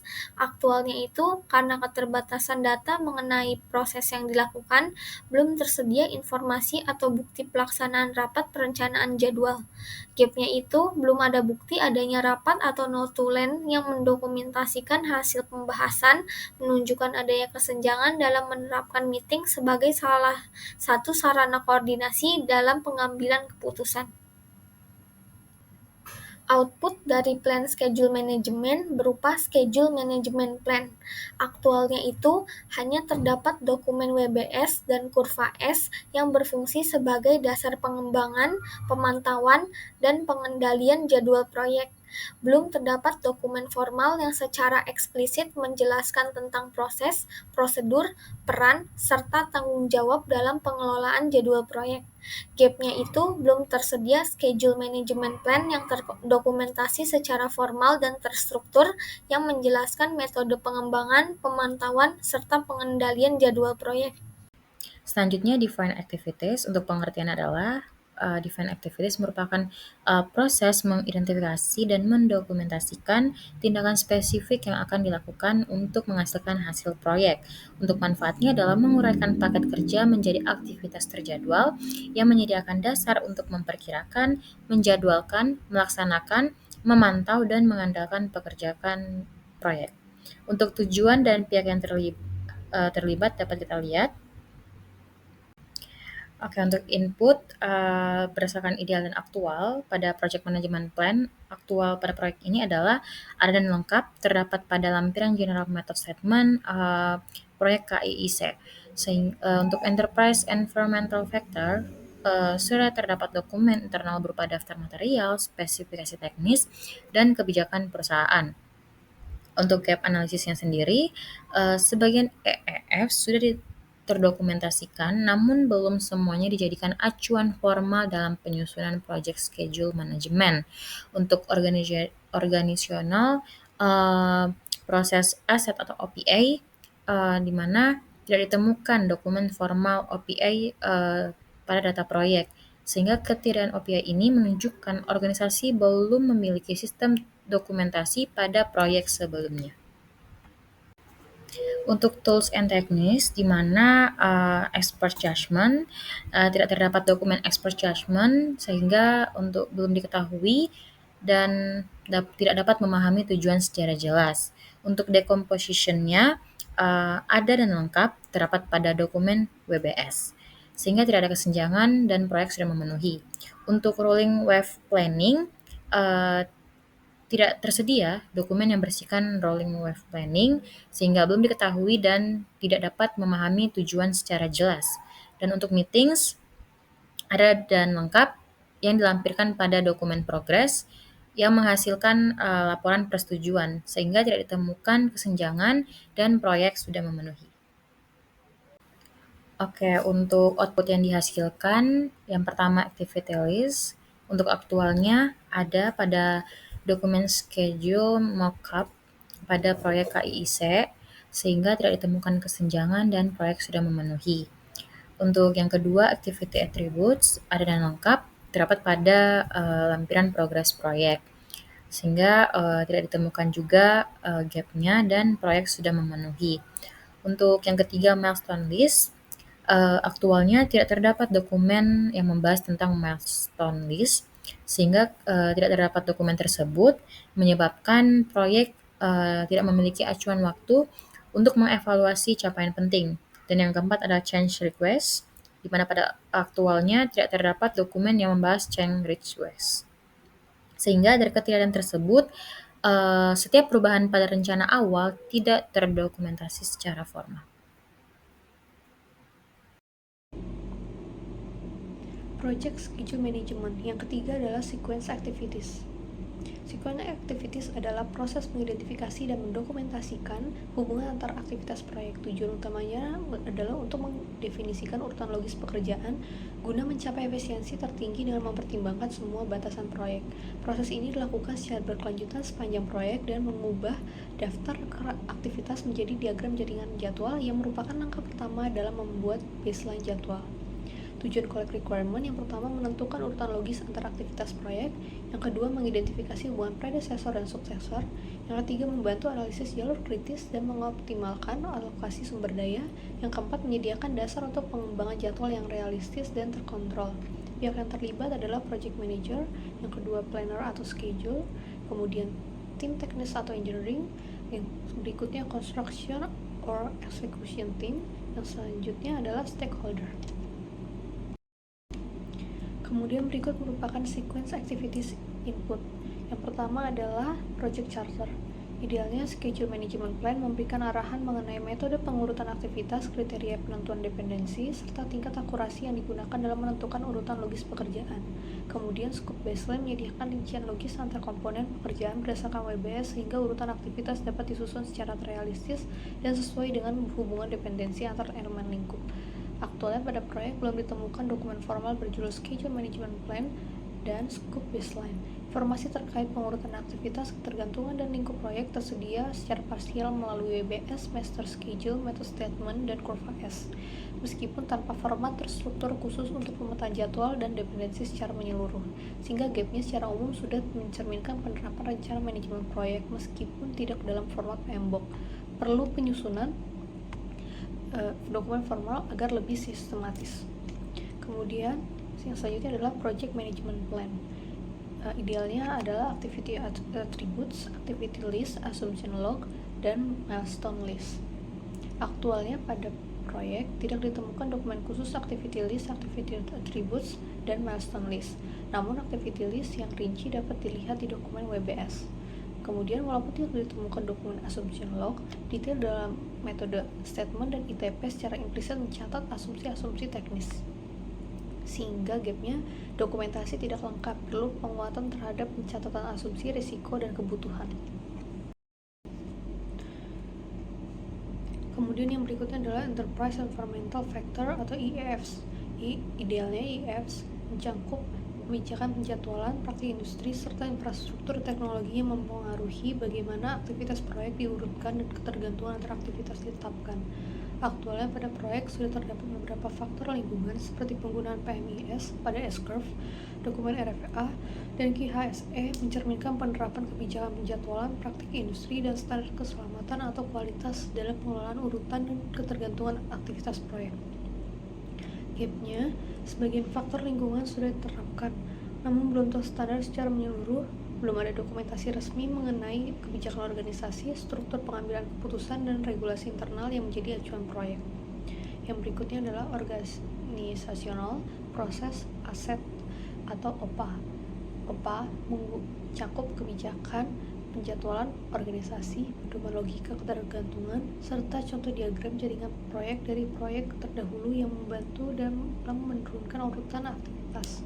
Aktualnya pada proyek tidak ditemukan dokumen formal OPA seperti template charter atau lesson learned, sehingga gapnya kesenjangan signifikan pada aspek manajemen pengetahuan. Tidak adanya lesson learned atau template internal mengindikasikan organisasi belum memiliki sistem dokumentasi pembelajaran proyek, sehingga potensi pengulangan kesalahan masa lalu cukup tinggi. Kemudian yang berikutnya adalah tools and technique pada sequence activities. Yang pertama, precedence diagramming method. Idealnya PDM ini digunakan untuk mengubah daftar aktivitas menjadi diagram jaringan jadwal, termasuk identifikasi jenis hubungan logis FS, FF, SS, dan SF. Aktualnya pada proyek tidak ditemukan dokumen yang berisi diagram PDM, sehingga gapnya belum diterapkan metode precedence diagramming method untuk memodelkan hubungan logis antar aktivitas. Kemudian yang berikutnya adalah dependency, determination, and integration. Idealnya dependency, determination, and integration mengidentifikasi ketergantungan wajib atau discretionary, internal atau eksternal untuk membangun diagram jaring jadwal yang logis dan realistis. Aktualnya tidak ditemukan proses formal penentuan dependensi, tidak ditemukan. Namun keberadaannya dapat dilihat secara langsung di lapangan. Gapnya, tanpa proses formal penentuan dependensi, hubungan logis antar aktivitas sulit diverifikasi sehingga berpotensi menyebabkan ketepatan urutan kerja dan penjadwalan yang kurang realistis. Selanjutnya adalah leads and lags. Idealnya leads and lags menyesuaikan waktu mulai aktivitas penerus untuk menyempurnakan hubungan logis antar aktivitas. Aktualnya pada proyek tidak ditemukan dokumen yang berisi lead and lags, namun dokumen laporan mingguan dan kurva S menggambarkan adanya penerapan lead and lags. Gapnya, tanpa dokumentasi formal mengenai lead and lags, penyesuaian waktu antara aktivitas sulit ditelusuri, sehingga berpotensi menimbulkan ketidakakuratan dalam analisis durasi dan pengendalian jadwal proyek. Kemudian yang selanjutnya adalah Project Management Information System atau PMIS. PMIS mendukung pembangunan diagram jaringan jadwal dengan merekam aktivitas, ketergantungan, dan urutan logis secara otomatis, sekaligus memvisualisasikan hubungan, menghitung jalur kritis, dan mendokumentasikan ketergantungan untuk pengembangan jadwal yang realistis. Aktualnya pada proyek, adanya dokumen kurva X mengindikasikan penggunaan PMIS seperti Primavera atau Microsoft Project. Gapnya, belum terdapat bukti penggunaan fitur PMIS secara menyeluruh untuk membangun dan memvisualisasikan diagram jaringan jadwal yang mencakup ketergantungan dan jalur kritis antar aktivitas proyek.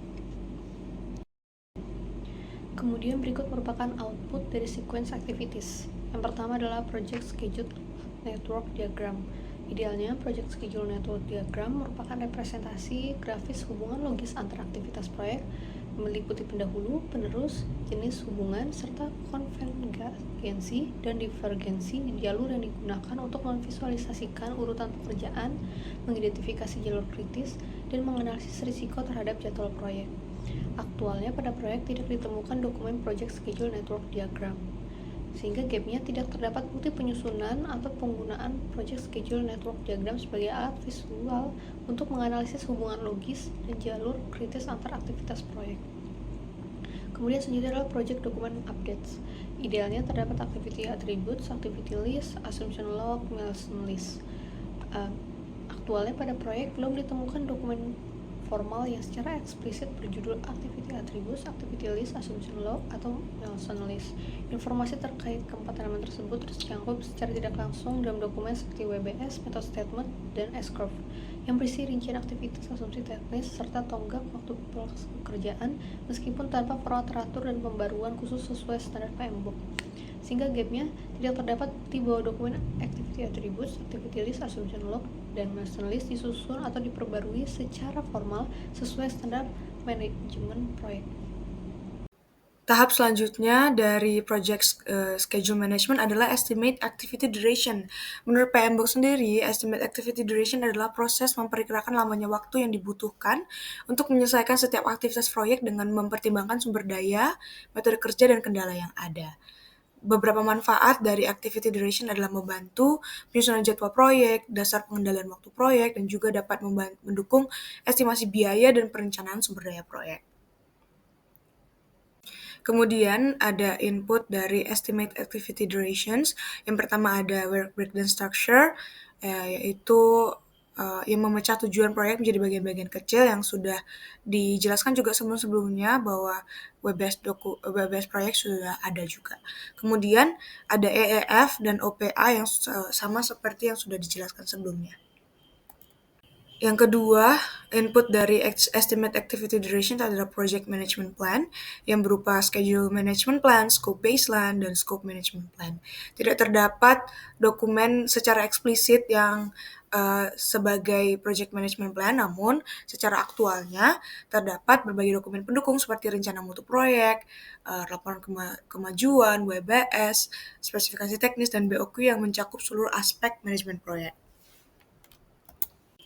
Kemudian ada project documents yang terdiri dari activity attributes, activity list, assumption log, lesson learned register, milestone list, project team assignments, dan lain-lainnya.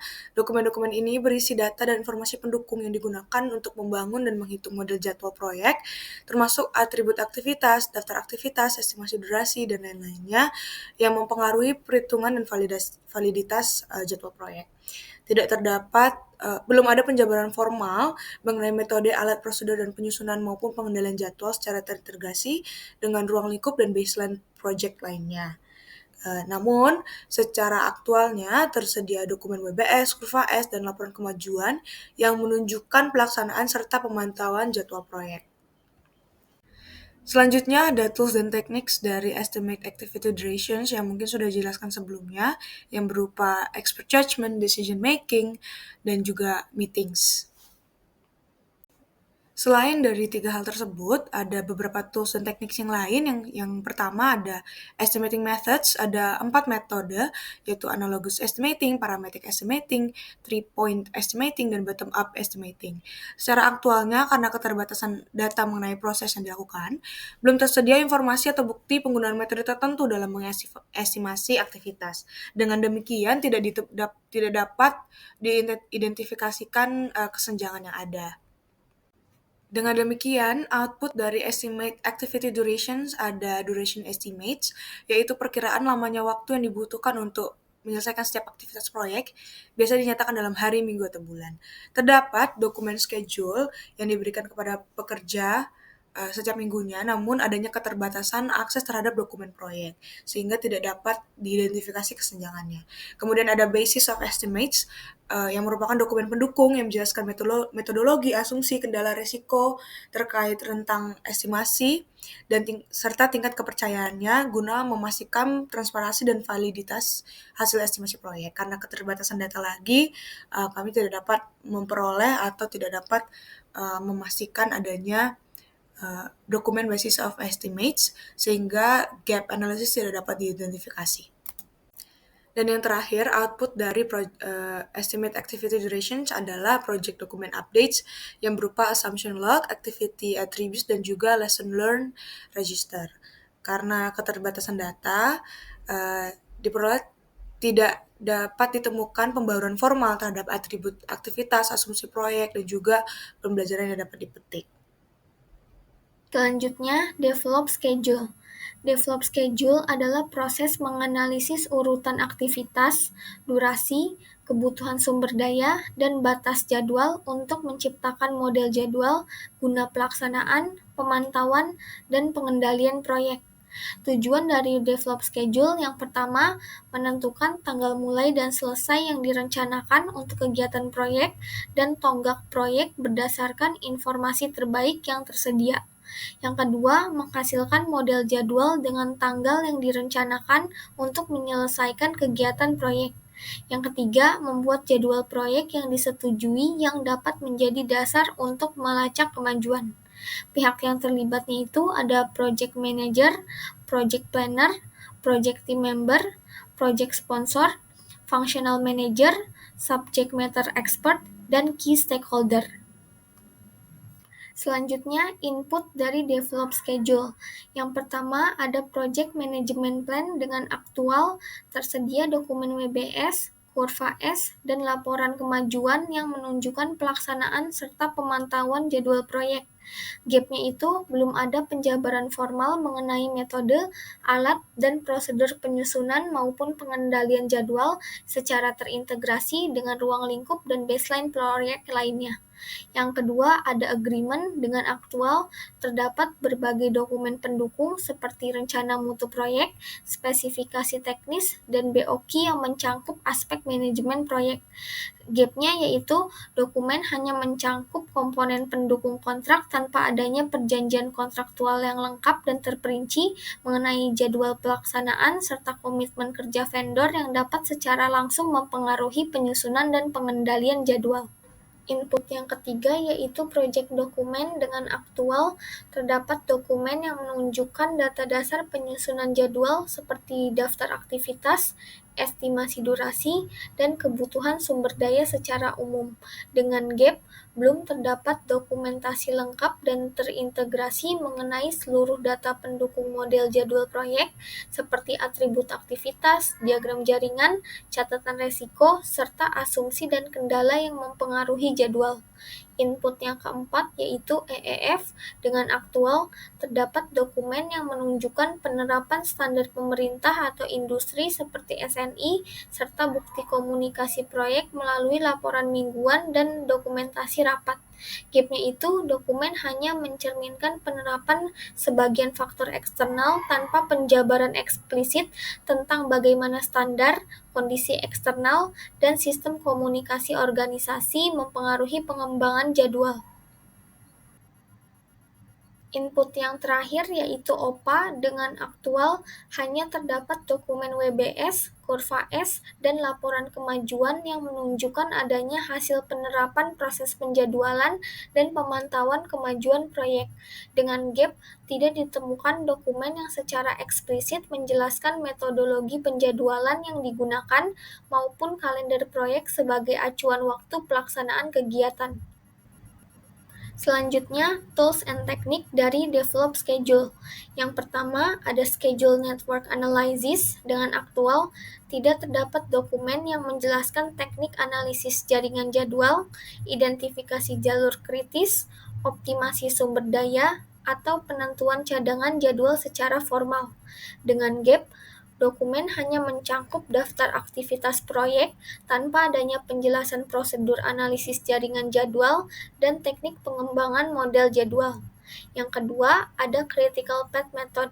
Dengan aktual, tidak ada dokumen yang menjelaskan teknis dan prosedur analisis jalur kritis, perhitungan waktu mulai atau selesai, maupun identifikasi fleksibilitas jadwal proyek.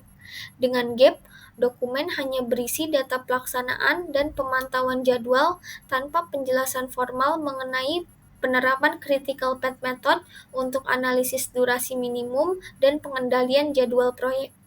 Tools and teknik selanjutnya yaitu resource optimization. Dengan aktual, tidak ada dokumen yang menjelaskan teknik penyesuaian jadwal untuk menyeimbangkan permintaan dan ketersediaan sumber daya. Dengan GAP, dokumen belum memuat prosedur resource leveling dan resource smoothing untuk optimasi sumber daya tanpa mengganggu jalur kritis proyek.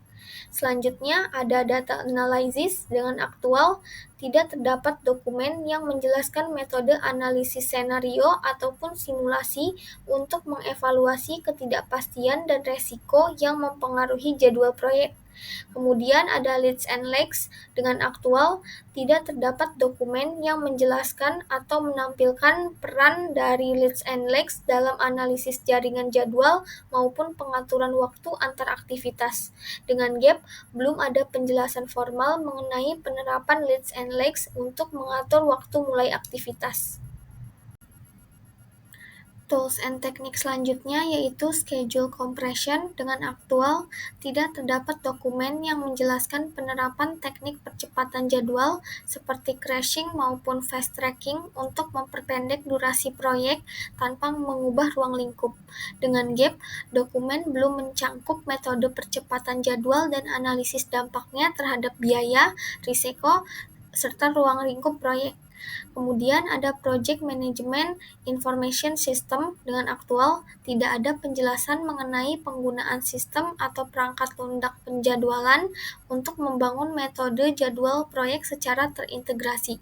Dengan GAP, dokumen hanya memuat data input jadwal tanpa penjelasan tentang penggunaan PMIS dalam menghasilkan tanggal mulai dan selesai aktivitas berdasarkan jaringan kerja, sumber daya, dan durasi. Yang terakhir ada Agile Release Planning. Dengan aktual, tidak terdapat dokumen yang menyajikan rencana jadwal rilis atau tahap iteratif proyek. Dengan GAP, belum terdapat penerapan prinsip Agile Release Planning karena proyek menggunakan metode konstruksi tradisional yang berfokus pada urutan pelaksanaan kegiatan, bukan pada perencanaan rilis bertahap atau iteratif sesuai prinsip Agile. Selanjutnya yaitu output dari develop schedule. Yang pertama ada schedule baseline. Dengan aktual, terdapat dokumen jadwal seperti kurva S dan laporan kemajuan mingguan yang digunakan sebagai acuan perbandingan antara rencana dan realisasi proyek. Dengan GAP, belum terdapat dokumen yang menetapkan jadwal proyek sebagai schedule baseline yang disetujui secara formal, serta belum ada prosedur resmi untuk pengendalian perubahan jadwal. Kemudian ada project schedule. Dengan aktual, dokumen proyek telah memuat daftar aktivitas, durasi, dan jadwal pelaksanaan melalui kurva S serta laporan mingguan yang digunakan sebagai acuan pemantauan dan pengendalian waktu. Tonggak pencapaian atau milestone tercantum dalam dokumen method statement. Dengan GAP, belum terdapat dokumen yang menampilkan hubungan logis antar aktivitas dalam bentuk diagram jaringan serta alokasi sumber daya yang komprehensif per aktivitas.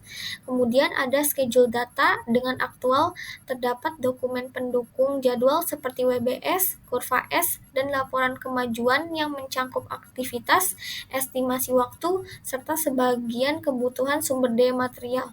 Dengan GAP, belum terdapat dokumentasi lengkap mengenai asumsi, kendala, proyeksi aliran kas, jadwal pengiriman, dan alokasi sumber daya yang terintegrasi sebagai bagian dari data pendukung jadwal proyek.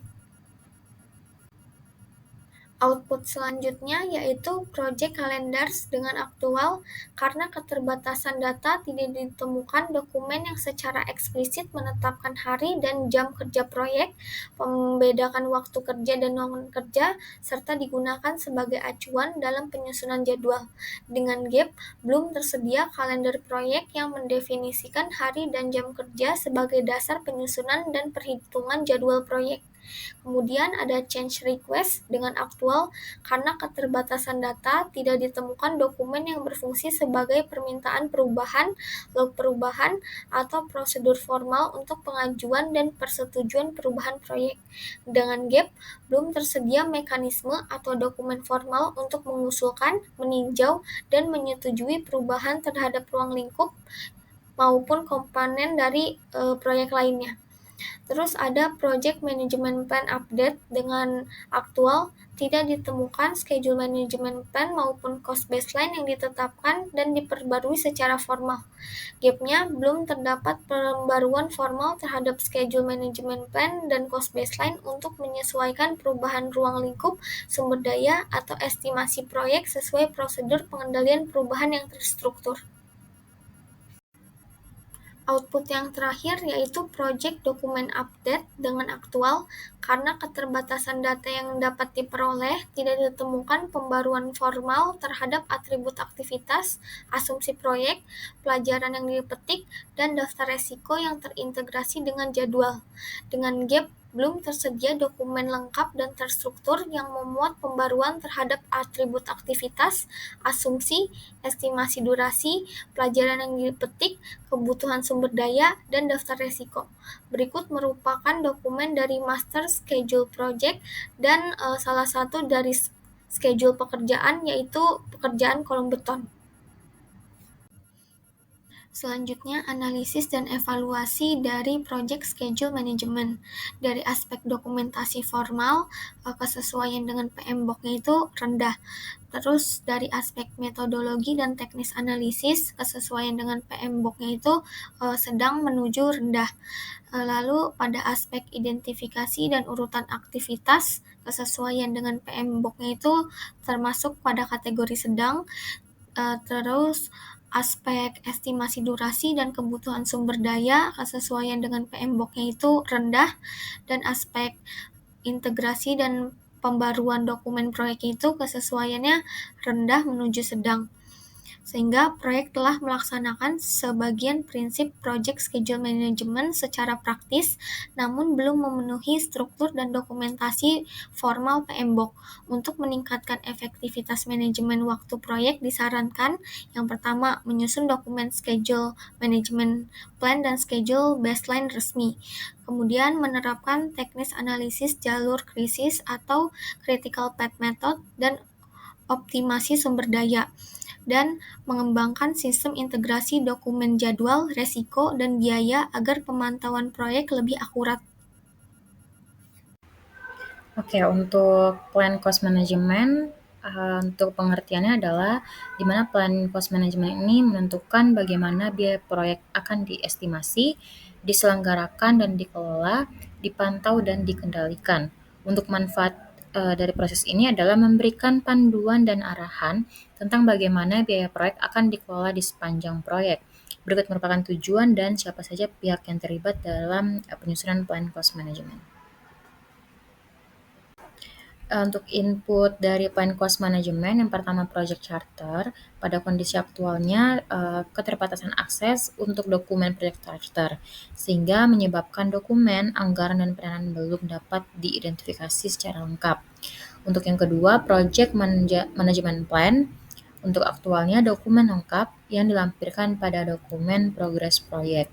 Untuk gap-nya sendiri tidak ada kesenjangan sehingga proyek sudah memenuhi standar. Untuk organizational proses aset, tidak ditemukan dokumen OPA seperti prosedur, template, atau standar, sehingga tidak terdapat standar penganggaran dalam prosedur organisasi. Oke, untuk tools and techniques, yang pertama project charter. Aktualnya keterbatasan akses untuk dokumen project charter yang dapat membuat tidak dapat mengidentifikasi dokumen anggaran dan pendanaan. Yang kedua, data analis. Untuk aktualnya tidak terdapat dokumen data analis dan perbandingan proyek serupa. Untuk gap-nya, belum dilakukan analisis data biaya sehingga estimasi proyek belum didukung data yang kuat.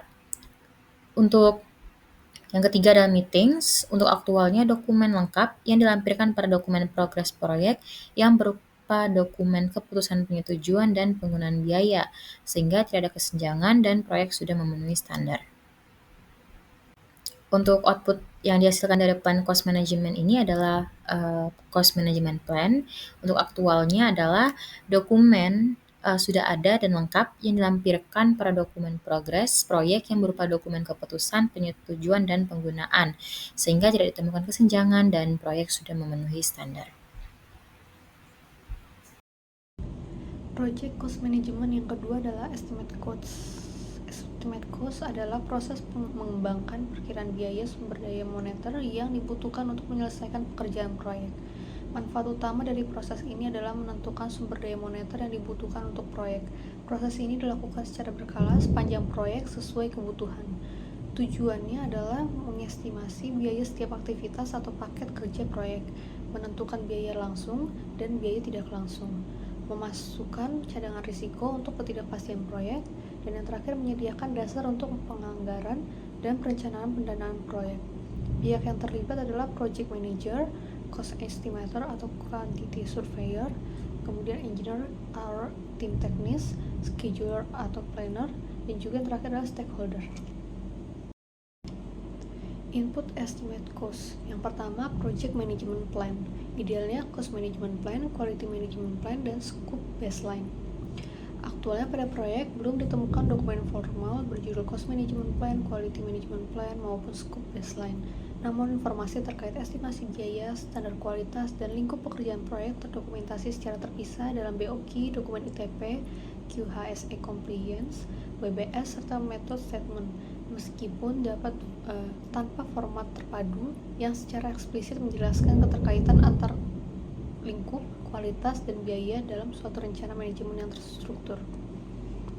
Sehingga gapnya tidak terdapat bukti adanya integrasi formal antara rencana lingkup, kualitas, dan biaya dalam suatu dokumen manajemen biaya yang terstruktur.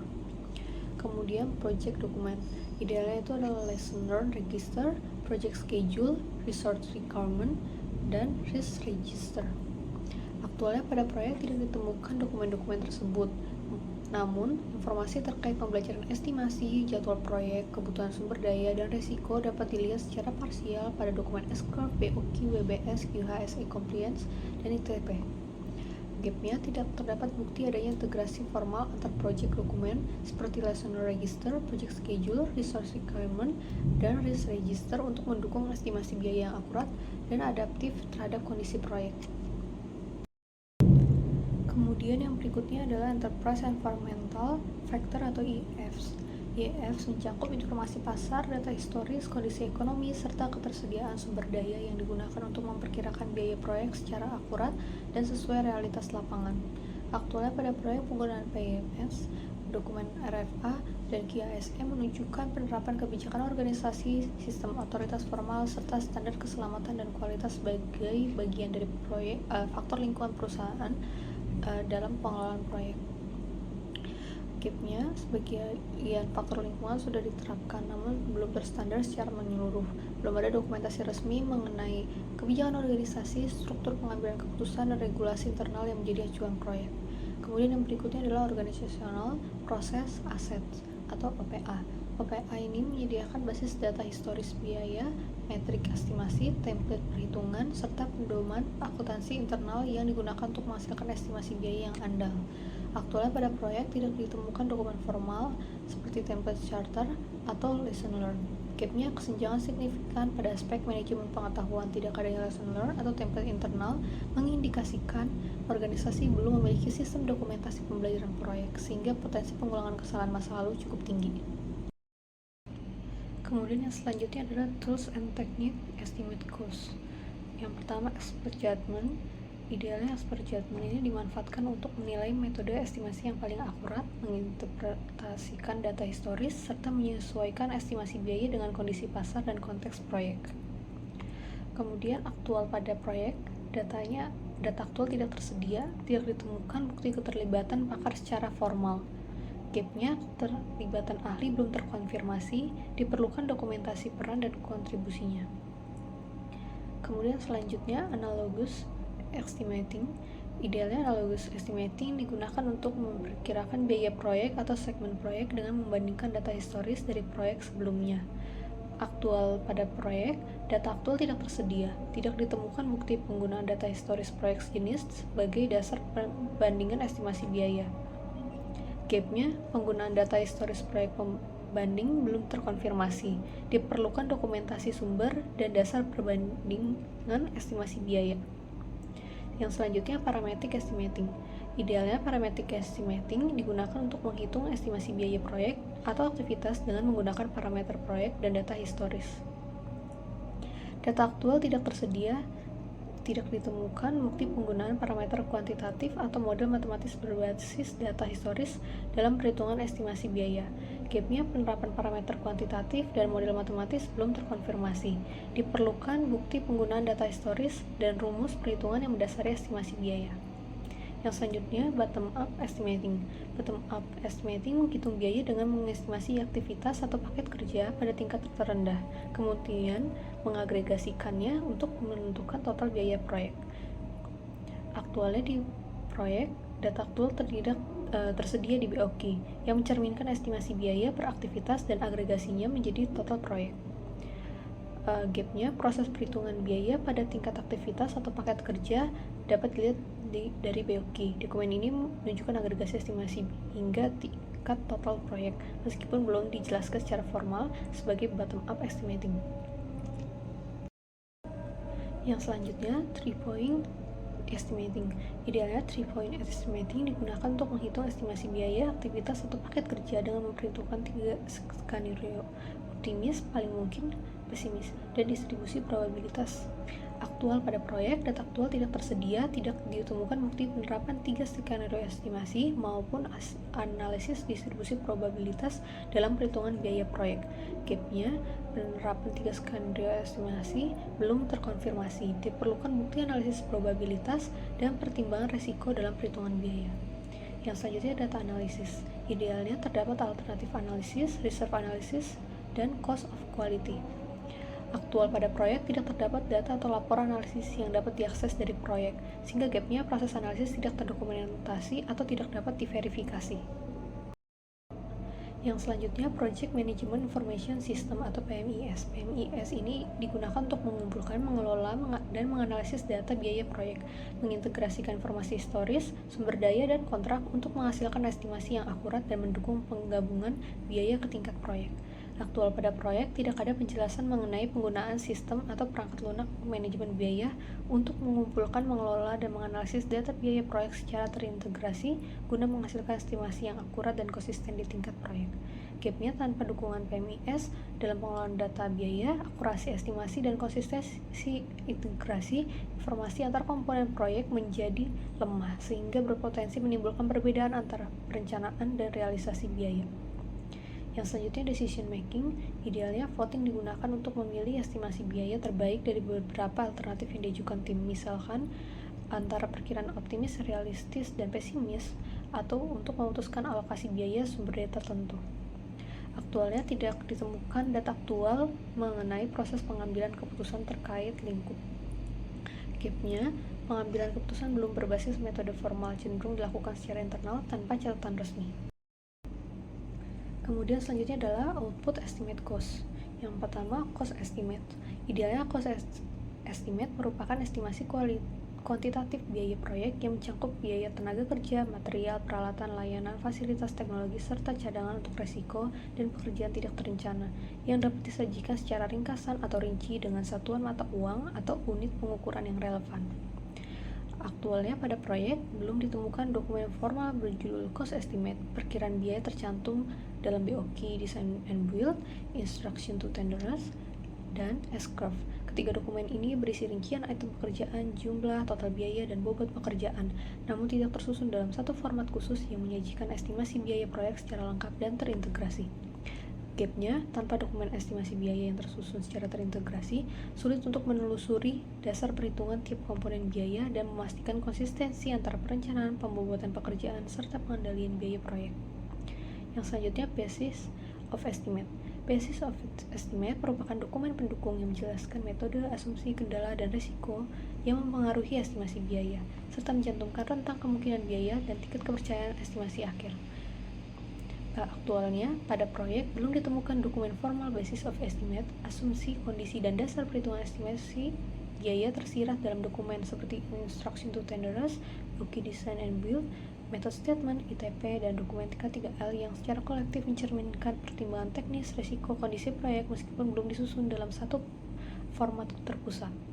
Gapnya, tanpa dokumen Basis of Estimate yang terpusat, sulit untuk memahami asumsi, metodologi, dan pertimbangan risiko yang digunakan dalam perhitungan biaya sehingga transparansi dan akurasi estimasi proyek berpotensi menurun. Kemudian selanjutnya Project Document Updates.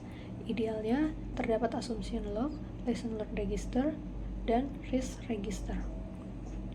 Aktualnya pada proyek belum ditemukan dokumen formal Assumption Log, Lesson Learned Register, atau Risk Register. Informasi terkait asumsi, kendala, dan risiko estimasi biaya tersebar di dokumen seperti Instruction to Tenderers, General Method Statement, Method Statement, ITP, HIREC, dan KHSE Compliance, mencerminkan pertimbangan teknis, pembelajaran, dan risiko secara parsial tanpa format terpusat. Gapnya, tanpa adanya Assumption Log, Lesson Learned Register, and Risk Register yang terpusat, sulit untuk menelusuri dasar asumsi, pembelajaran proyek sebelumnya, serta risiko yang mempengaruhi estimasi biaya, sehingga akurasi perencanaan dan kemampuan mitigasi risiko proyek menjadi terbatas. Selanjutnya kita ke tahapan determine budget. Di sini ada inputnya sendiri terdiri dari 6 input, terus toolsnya ada 6 tools, dan juga output yang dihasilkan ada 3 dokumen. Untuk determine budget sendiri, menurut PMBOK, itu merupakan proses penjumlahan estimasi biaya setiap aktivitas atau paket pekerjaan dengan menetapkan harga total proyek dan baseline biaya yang telah disetujui sebelumnya. Nah, untuk tujuannya sendiri bisa dilihat ada menetapkan anggaran resmi, mengintegrasi semua estimasi biaya, menyediakan dasar untuk perhitungan kinerja, serta memastikan dana proyek tersedia sesuai dengan jadwal yang telah dibutuhkan.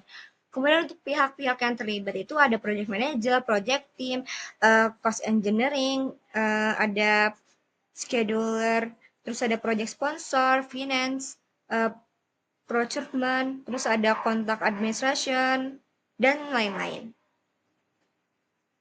Nah, selanjutnya itu input dari proses pembuatan determine budget.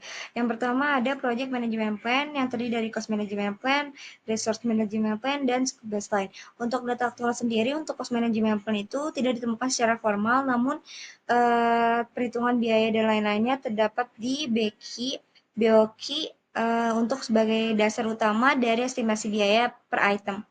Nah, untuk resource management plan-nya sendiri itu tidak tersedia juga secara eksplisit, namun untuk informasi tarif kerja, kebutuhan sumber daya yang tercantum itu bisa berupa berdasarkan dengan BOKI.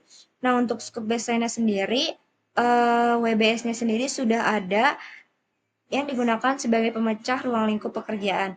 Nah, untuk gap-nya sendiri secara umum sudah mencerminkan penerapan rencana manajemen proyek meskipun tidak dalam bentuk formal PMBOK, sehingga perlu penyusunan dokumen formal agar lebih sistematis.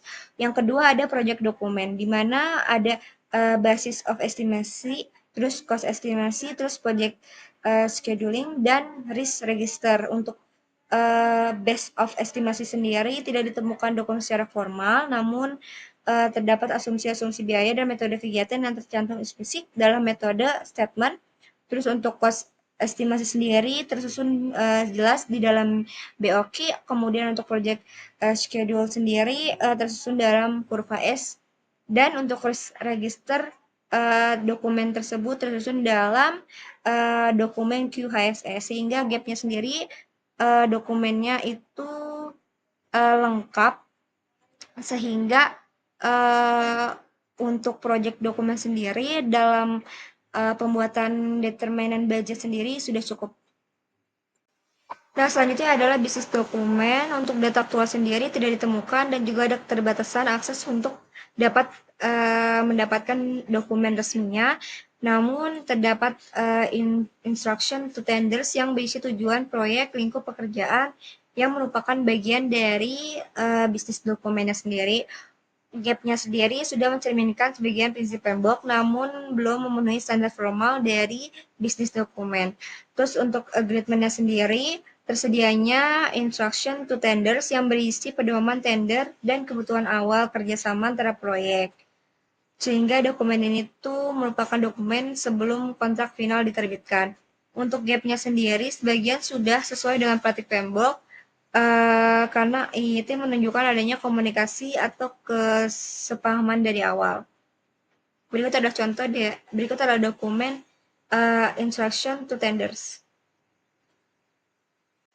Selanjutnya adalah enterprise environmental factor. Di sini terdapat adanya dokumen PMIS, terus terdapat dokumen RAF yang tidak langsung mencerminkan sistematis otoritas kerja formal, terus terdapat QHSE yang menunjukkan adanya penerapan sistem standar keselamatan. Terus untuk gap-nya sendiri, sebagian faktor lingkungan sudah diterapkan namun belum berstandar secara menyeluruh. Kemudian untuk yang terakhir adalah organisasional proses aset atau OPA. Data aktualnya tidak ditemukan, data aktual dari OPA sendiri, sehingga gap-nya sendiri terjadinya kesenjangan yang signifikan pada aspek manajemen pengetahuan. Berikut adalah contoh dari dokumen RFA dan juga QHSE. Nah, untuk tools-nya sendiri itu ada expert adjustment, cost aggregation, terus data analysis. Nah, untuk yang pertama itu expert adjustment itu di sini tidak ada dokumen yang terlibat dari ahli biaya, terus penentuan biaya dapat dilaksanakan berdasarkan dari pengalaman. Gap-nya sendiri tidak ada validasi independen terhadap estimasi biaya yang berpotensi ketidakakuratan pada total biaya proyek. Kemudian agresi biaya itu dari data aktual sendiri RAB disusun per komponen pekerjaan tetapi belum dikaitkan dengan WBS dan juga belum dijumlahkan secara hierarki per control account. Nah, untuk gap-nya sendiri, proses perhitungan biaya tidak mengikuti struktur WBS sehingga tidak dapat diselusuri dari aktivitas ke total proyek.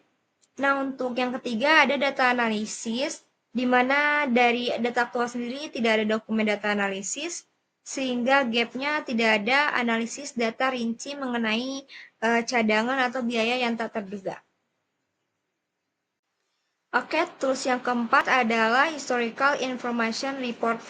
Data aktual tidak ada dokumen dari pemanfaatan data histori atau model estimasi berbasis proyek. Sebelumnya, kemudian gap-nya sendiri tidak ada tinjauan informasi histori sehingga estimasi biaya tidak didukung oleh pengalaman. Kemudian untuk rekonsilidasi batas pendanaan sendiri oleh data aktual proyek, tidak ada dokumentasi keterlibatan dari ahli atau proses dari rekonsiliasi batas pendanaan sehingga gap-nya tidak ada rekonsiliasi batas pendanaan yang membuat perencanaan biaya beresiko melebihi sumber dana yang tersedia. Kemudian untuk financingnya atau pembiayaannya sendiri tidak ada penerapan struktur WBS dalam penggabungan biaya untuk tujuan pembiayaan. Hal ini membuat gap tidak ada pengelolaan pembiayaan berdasarkan dari WBS. Untuk terus yang direkomendasi sendiri, yang pertama ada expert adjustment, terus ada cost aggregation berbasis WBS, kemudian data analysis merupakan tools yang paling efektif untuk memastikan estimasi akurat, keterlacakan biaya, dan pengendalian dari anggaran proyek. Nah, untuk outputnya sendiri ada 3. Yang pertama ada cost baseline, terus ada project funding requirement, terus ada project document update. Untuk cost baseline sendiri, data aktualnya hanya berupa ERB Global Project sehingga tanpa adanya penetapan biaya terhadap waktu atau time space baseline dan tanpa adanya identifikasi cadangan kontingensi.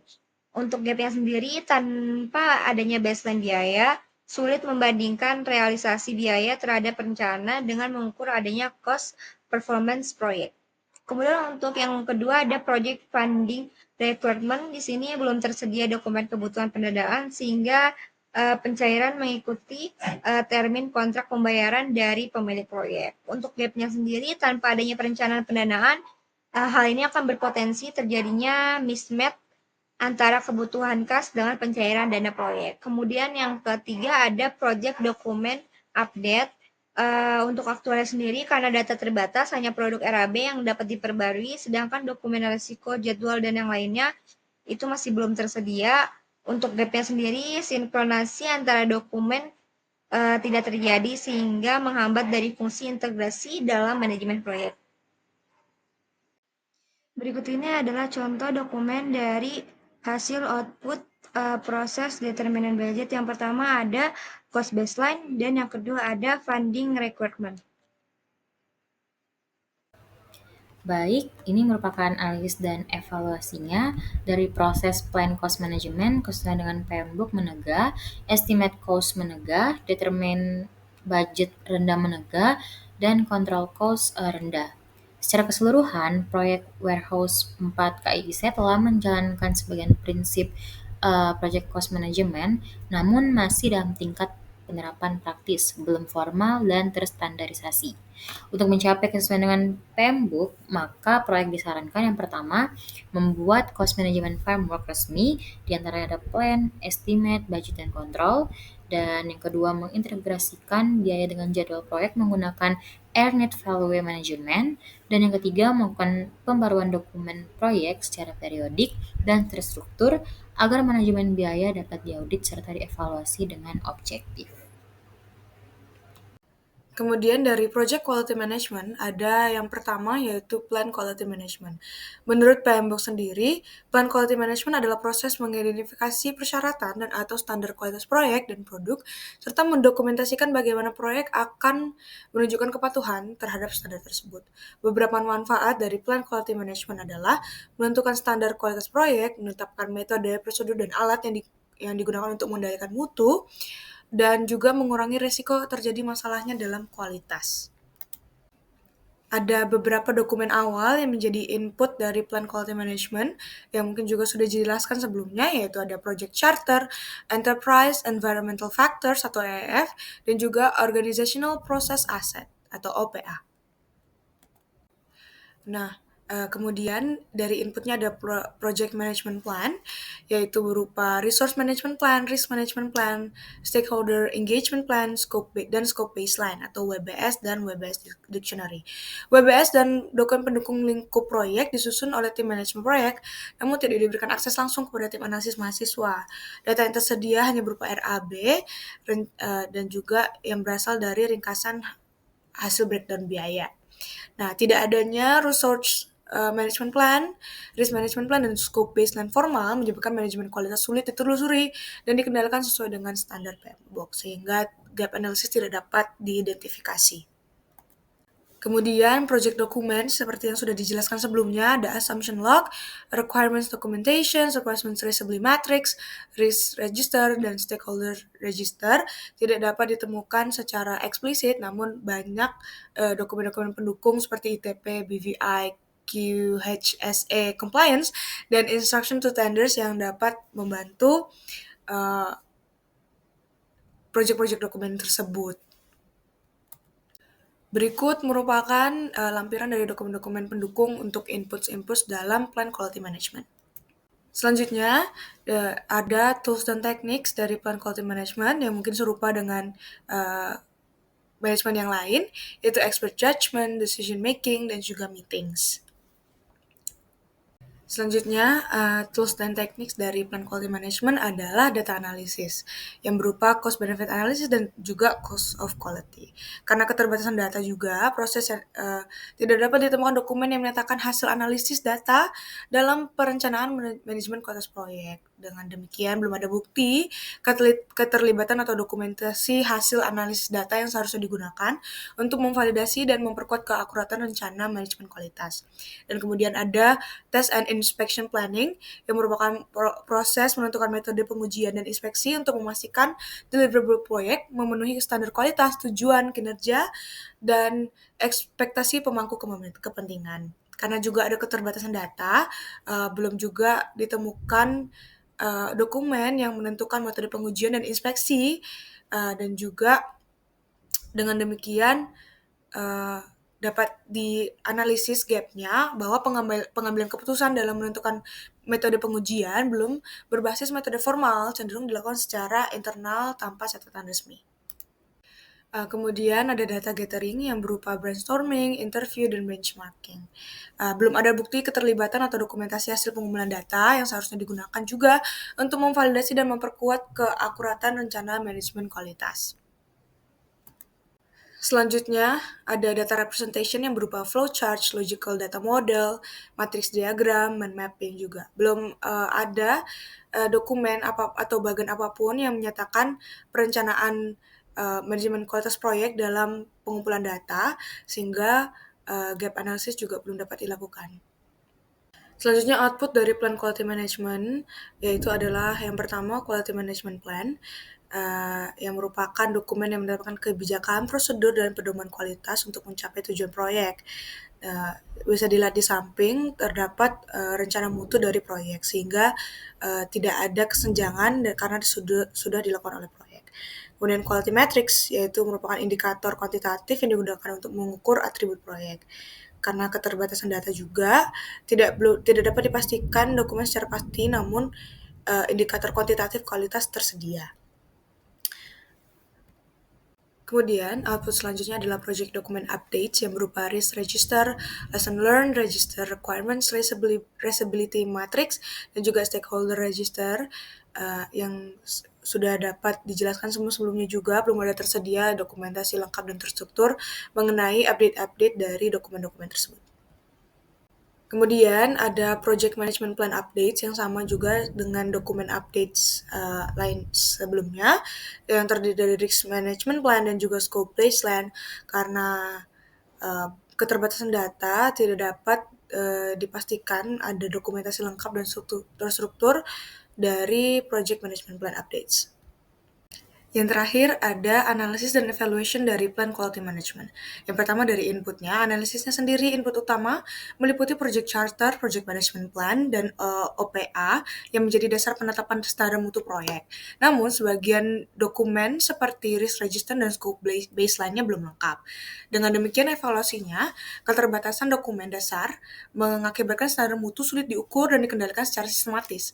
Proses perencanaan mutu masih bergantung pada pengalaman tim, belum berbasis dokumen formal. Yang kedua, dalam prosesnya, analisis sendiri teknik yang digunakan seharusnya mencakup expert judgment, data analisis, benchmarking, dan tes dan inspection planning. Namun, penerapan di proyek masih terbatas pada diskusi internal dan inspeksi lapangan tanpa dokumen formal. Evaluasinya sendiri, pendekatan analisis mutu belum sistematis dan belum berbasis data. Keputusan mutu diambilkan berdasar pada pengalaman, bukan hasil evaluasi kuantitatif, sehingga efektivitas pengendalian mutu belum optimal. Dan terakhir dari outputnya sendiri, analisis output idealnya mencakup quality management plan, quality matrix, serta pembaruan dokumen proyek seperti risk register dan lesson learned. Pada kondisi aktual, hanya sebagian aspek mutu yang tercatat tanpa format resmi. Evaluasinya sendiri, belum adanya dokumen rencana mutu dan metrik kualitas menyebabkan kontrol dan pelaporan mutu tidak terukur. Sistem manajemen mutu masih bersifat korektif, belum mendukung peningkatan berkelanjutan. Berikut merupakan kesimpulannya. Yang pertama, berdasarkan project charter, proyek telah memiliki dasar pelaksanaan berupa dokumen teknis dan spesifikasi desain. Namun project charter formal belum tersedia. Akibatnya, tujuan proyek, otoritas project manager, serta ruang lingkup awal belum tertulis dengan jelas. Kesimpulannya, proses inisiasi sudah berjalan secara implisit, tetapi legitimasi proyek belum terdokumentasi resmi. Kemudian aspek Project Integrate Management. Integrasi kegiatan proyek dilakukan melalui koordinasi antar pihak kontraktor dan manajemen konstruksi. atau PT BVI. Namun, Integrated Project Management Plan belum disusun secara formal. Koordinasi masih bersifat reaktif terhadap kebutuhan proyek. Kesimpulannya, aspek integrasi sudah berjalan secara operasional, namun kurang dukungan dokumentasi formal dan baseline integrasi yang dapat mengontrol perubahan. Kemudian, aspek yang ketiga adalah Project Scope Management. Penyusunan ruang lingkup proyek sudah difasilitasi oleh Work Breakdown Structure dan Bill of Quantity. Keduanya berperan penting dalam identifikasi pekerjaan dan estimasi biaya. Namun, dokumen pendukung seperti Scope Management Plan dan Requirement Traceability Matrix belum tersedia. Kesimpulannya, pengendalian lingkup sudah berjalan baik melalui WBS dan BOQ, namun belum memiliki sistem kontrol formal terhadap perubahan lingkup. Kemudian, aspek yang keempat adalah Project Schedule Management. Proyek memiliki jadwal pelaksanaan yang divisualisasikan dalam bentuk S-curve dan urutan aktivitas kerja. Jadwal ini digunakan untuk memantau progres lapangan, tetapi belum dikaitkan secara langsung dengan biaya dan baseline proyek. Kesimpulannya, jadwal proyek sudah ada dan digunakan sebagai alat monitoring, tetapi belum sepenuhnya memenuhi standar time management PMBOK karena tidak terhubung dengan baseline biaya dan kinerja.